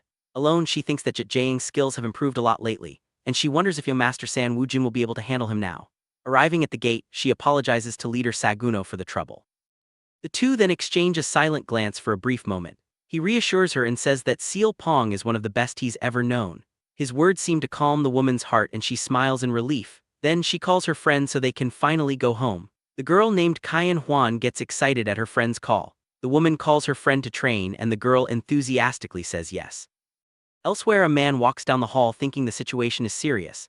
He then suggests they form a search party, but the woman disagrees. She says that in the leader's absence, the decisions are hers and no one has ever survived there. With that, she announces that the first thing to do tomorrow will be to gather the leaders. The woman gets furious and questions if he told another leader about the disappearance. The green-haired man smiles and says he did it for the good of their team. Suddenly, a mysterious voice appears and agrees with the young man's action. The woman then laments, saying they were too soft and the protagonist was right. Just then, the squad leader and his team finally return to the headquarters. Everyone is surprised to see the group back and calls him squad leader. The younger girl runs to hug him and he apologizes for being late. He then turns to Miss Nasoyu and looks at her with a gentle smile. The woman gets emotional and thanks him for worrying about her. She starts crying without understanding why, and he tries to calm her down. Our hero then explains that she was just very worried about all of them. The purple-haired young man then stares seriously at the green-haired man. The rival provokes him, saying that even if he fights, he won't be able to postpone the match. But the protagonist replies that he wants to get this over with so he can rest. Annoyed, the man sets the fight for an hour from now and threatens him not to run away. The purple-haired young man then questions why he thinks he would run away. He then thinks his opponent will call as many people as possible to watch. With a smile, he says that's exactly what he wants and that he'll make him regret it. Later, the two meet in the courtyard surrounded by a crowd of spectators. Several squad leaders are also present to watch the showdown. One of them says he was bored and that a good show is always welcome. Other leaders from different clans and squads also watch from a distance. Our hero then takes his position in the center of the courtyard. Sword in hand, the opponent threatens him, saying he won't finish him but will make him wish he had. The purple-haired young man tells him to stop talking and just attack. Furious, the man unleashes a blue aura and charges at the protagonist with everything he's got. He leaps into the air and prepares an aerial attack with his glowing sword. With a swift movement, he comes down with all his force towards his opponent. His expression changes completely when he sees his blow miss the target. The protagonist then appears behind him and taunts him with a mocking smile. The green-haired man is shocked and furious at the young man's audacity. He then attacks again, but the purple-haired young man dodges with ease. The teammates are impressed with the young man's movement technique. He then reveals that he has seen the solar arrow sword technique in his past life. And with a smile, he says that now that his techniques have improved, he can't be touched. One of the spectators comments that the opponent's strikes are fast but useless. A squad leader notices that our hero hasn't even drawn his sword yet. With that, she says the result is already clear and she doesn't need to watch anymore. The man beside her then glares at her with a furious and hateful look. Meanwhile, in the arena, the protagonist's rival seems to be getting impatient. He then unleashes multiple high-speed sword strikes against the young man, but the protagonist remains still, his feet planted firmly on the ground without moving. He reveals that so far he has only used one technique and the opponent is shocked. Then the purple-haired young man finally places his hand on the hilt of his sword. He says he will now use the powerful 13 swords technique of his clan. With that, a huge wave of purple energy surges towards his rival. The green-haired man is caught by surprise and tries to defend himself as best he can. Our hero smiles and says that backing down from an opponent's attacks is foolish. And with a swift movement, he appears behind his enemy for the final blow. The rival is shocked and mutters for him not to get cocky just because he knows a few tricks. Without giving him time to react, the protagonist lands multiple blows on the enemy. The green-haired man is completely overwhelmed by the wave of brutal attacks. He tries to counterattack, but our hero's speed is impressive. With a victorious smile, the young man prepares for the finishing blow. He then delivers one last powerful slash that hits the opponent dead on. The teammates watch the scene, completely shocked by the victory. The rival looks up and sees the tip of the protagonist's sword at his head. Defeated, he falls to the ground and says, "It's impossible he lost like this." With a smile, our hero says that now Jut Jaeing will have to serve him. It's revealed that after the defeat, the rival couldn't handle the humiliation. He hated being under the protagonist's command so much that he begged to leave. So the proud Jut Jaeing bowed his head to leader Seal Pong. And just like that, not only him but all his henchmen were also transferred. Our hero then says that one untrustworthy member is worse than no member at all. Back in the present, the group is washing up after the intense battle. One of them comments that it was refreshing and invites them to eat together. The purple-haired young man seems thoughtful as he watches the sunset. By the training grounds, some girls seem to be waiting for someone. One of them then approaches holding a small handkerchief in her hands. She offers it to him so he can dry his sweat, and he thanks her kindly. The girl and her friends get super excited because he said her name. The protagonist thinks of himself as a sinful man, and his friend tells him to stop smiling. The buff friend then asks why the girls are all over him now. The other companion explains it's because of the duel with Jut Jaeing. He then asks if he would get more popular if he got stronger too. The protagonist smiles awkwardly and says it's a strange feeling to be considered handsome. At that moment, a woman appears and asks if they've finished their training for the day. It's Miss Nasoyu who approaches the group with a gentle and warm smile. In a quick flashback, someone offers her a small wrapped object. Back in the present, our hero offers her the elixir he got from his father. The woman is surprised and refuses the gift, but he insists on his decision. He explains that the team needs more strong fighters for the upcoming battles. With that, he asks her to accept the gift so everyone can get stronger. She then accepts the elixir, saying she would do anything to help the squad. With a sincere smile, the woman thanks the young Sanwoo Jin for his gesture. The short-haired girl approaches and greets him, calling her Miss Nasoyu. The young man gets a little embarrassed and thinks that things are different now. He then has a little romantic fantasy with the woman and gets all goofy, but the woman points to the other handkerchief he received and he gets flustered. He then calls himself an idiot in his thoughts for leaving the other gift out. His friend explains that the gift was from a girl named Song Yang Yang. Our hero blushes and wonders if Miss Nasoyu will get jealous, but to his surprise she is very happy and proud of his popularity. Confused, he thinks she's acting like a proud mother of her son. He then wonders if by giving her the elixir, he ended up becoming a good son. The woman then announces that they will be getting new members in 3 weeks. The protagonist remembers the rookies and thinks they were pretty lively. She says that although they have fewer people, they are stronger than before. He then remembers the elder and regrets that his knowledge was lost. After the battle, the children followed the old man's advice and went into hiding. The squad leader laments the loss of information about the blood cult. He then approaches the group and asks if the meeting is over. He says he has good news and bad news and asks which they want to hear first. The younger girl chooses the bad news so they can get cheered up by the good news later. The leader announces they're on cleanup duty again and the friend complains a lot. While his companion grumbles, our hero thinks about the upcoming conference. The conference itself went unnoticed, but strange things happened afterward. It all started when one of the members was found lifeless in the forest. With that, her beloved began to fall apart emotionally because of the loss, and another leader was controlled by the cult and had to be stopped by her captain. Thoughtfully, he wonders if there is any connection between all these events. Excited, the younger girl then asks what the good news of the day is. With a smile, he announces that their vacation has been moved up to next week. Everyone is super happy and celebrates the unexpected news with great joy. But the protagonist is shocked because this never happened in his past life. The squad leader reveals that the head of Team 4 offered up his spot. The protagonist is shocked and thinks that the future has changed unexpectedly. He then reflects that this could be a good thing because he couldn't help before, but now he can observe up close and maybe change what's going to happen. And with a smile, he remembers that something interesting happened in Gaju. The young man asks the leader his plans and he says he will just train with that. He excitedly invites him to visit Gazo with him. He then promises that he will treat his captain very well there. The story begins with a conflict between a union leader and a doctor. The doctor named Mahjong was one of the most renowned of his time.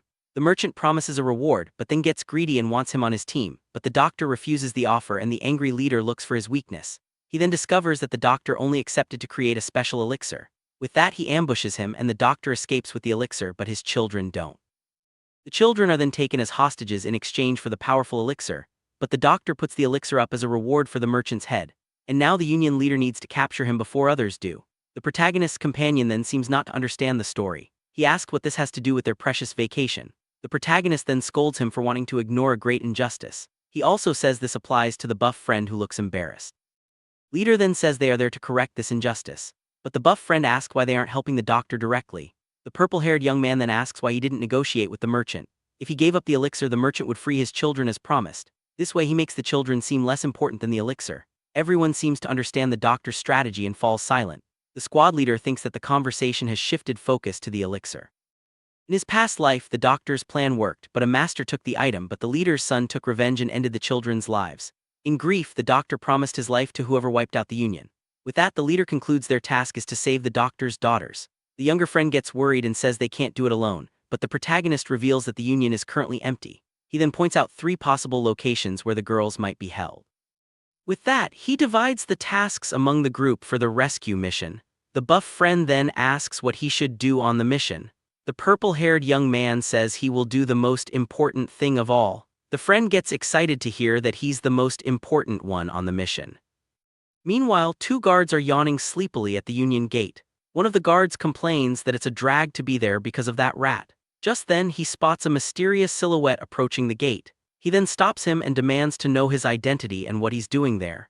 The buff guy introduces himself as Beige Jangguan and asks to see the Union leader. The guards are confused and call him crazy for wanting to see the boss so late, but he insists, stating he traveled a long way to get there. Running out of patience, they tell him to come back in the morning to try his luck. Remembering our hero's advice to not talk too much and just shout really loud, Beige Jangguan follows the instructions perfectly. He lets out a booming shout demanding they let him in.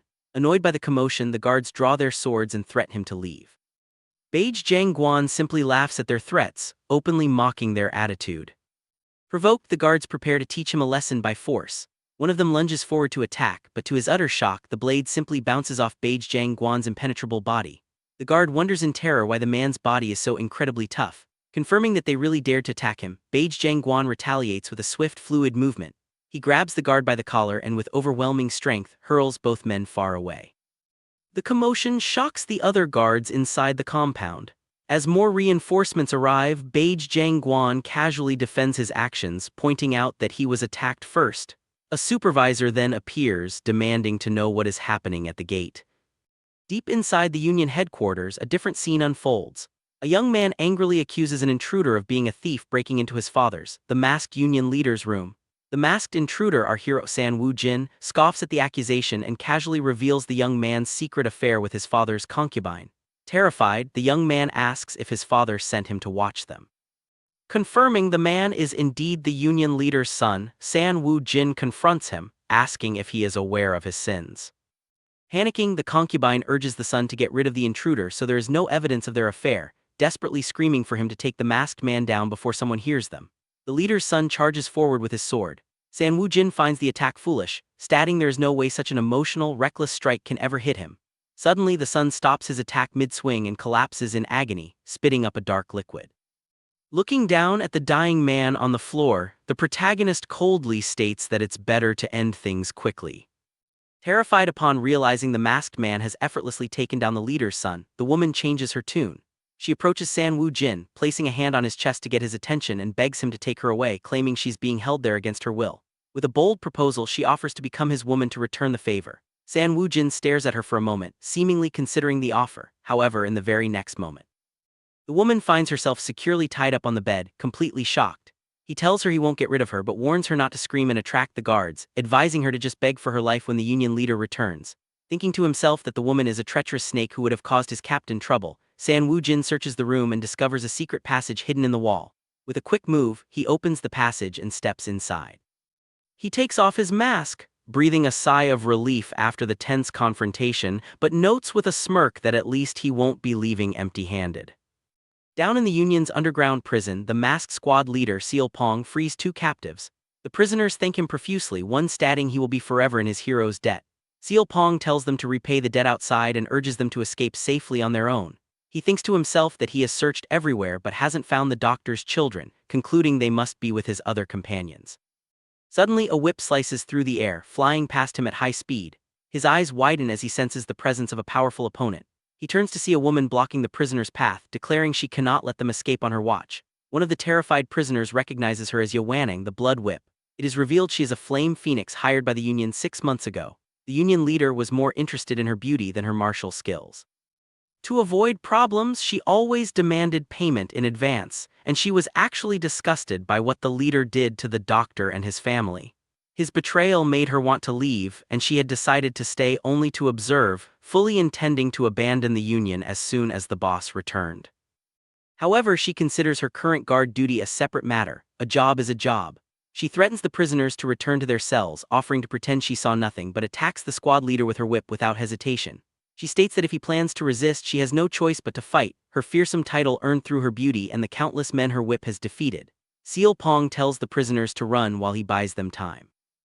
The woman glares at him, deducing that since he is letting them go, he must be behind the infiltration. The masked captain remembers hearing about a master guarding the place but hadn't expected it to be a woman. The intense fight begins as Yowanang unleashes a flurry of high-speed whip attacks. Seal Pong dodges the strikes with agility but immense difficulty. She focuses her attacks into a devastating single point, accidentally hitting one of the prisoners who couldn't escape in time. Using his cloak, the leader barely defends himself from a brutal strike, feeling his arm go numb and realizing he can't keep blocking like this. She praises his skill while he wonders if he really needs to fight her, recalling that he knew one day he'd have no choice but to face a woman in combat. As she taunts him for risking his life for others, the captain closes his eyes, focusing entirely on the battle. He charges forward, punching the ground to create a distraction. She scoffs at him for fighting with his eyes closed, finding it ridiculous. But moving with incredible speed, the squad leader flawlessly dodges every single whip strike by perfectly predicting her movements. Annoyed, she challenges him to dodge a stronger attack, but her faster strikes still fail to land. She smiles, thinking his approach is going exactly as she planned. Opening his eyes, the squad leader prepares a rapid counterattack. He fakes throwing a weapon, completely tricking the surprised woman. Before she can recover, he closes the distance and strikes her body with a powerful punch. Finding an opening, she tries a quick whip attack, but he dodges nimbly and immobilizes her with a precise, swift maneuver. Shocked to find a small blade pressed against her neck, the woman is completely subdued. He holds her firmly, and she can't believe she was defeated so easily. The masked Seal Pong thinks it is annoying to have lost time to her. He knocks her out and throws her over his shoulder to carry her away. Suddenly he realizes she saw his face, recalling the strict warning to eliminate anyone who saw his identity. He regrets showing mercy as it has put him in a complicated situation. With a doubtful expression and dagger in hand, he ponders his next move but ultimately makes a difficult choice. Choosing mercy once again, he carries the unconscious woman into an empty prison cell, leaving her safely locked inside along with her whip. Meanwhile, somewhere else in the compound, the protagonist's masked friend Baesa Young is moving stealthily across the rooftops. He is spotted by some Union guards who shout for him to stop immediately. With a furious look, he completely ignores them and continues on his determined path. He drops into a room where several men are doing terrible things to two captive girls. A mysterious shadow falls over the room, causing one of the girls to look up. The confused men turn around, demanding to know who is watching them. Baesa Young leaps into action to protect the girls. With a powerful kick, he sends one of the guards flying violently across the room. Furious, another guard charges forward to attack the young warrior with his sword. Baesa Young carefully observes the glowing aura radiating from his opponent's blade. Recognizing the technique as a chi sword, he smiles behind his mask, realizing he is facing a top-tier martial artist.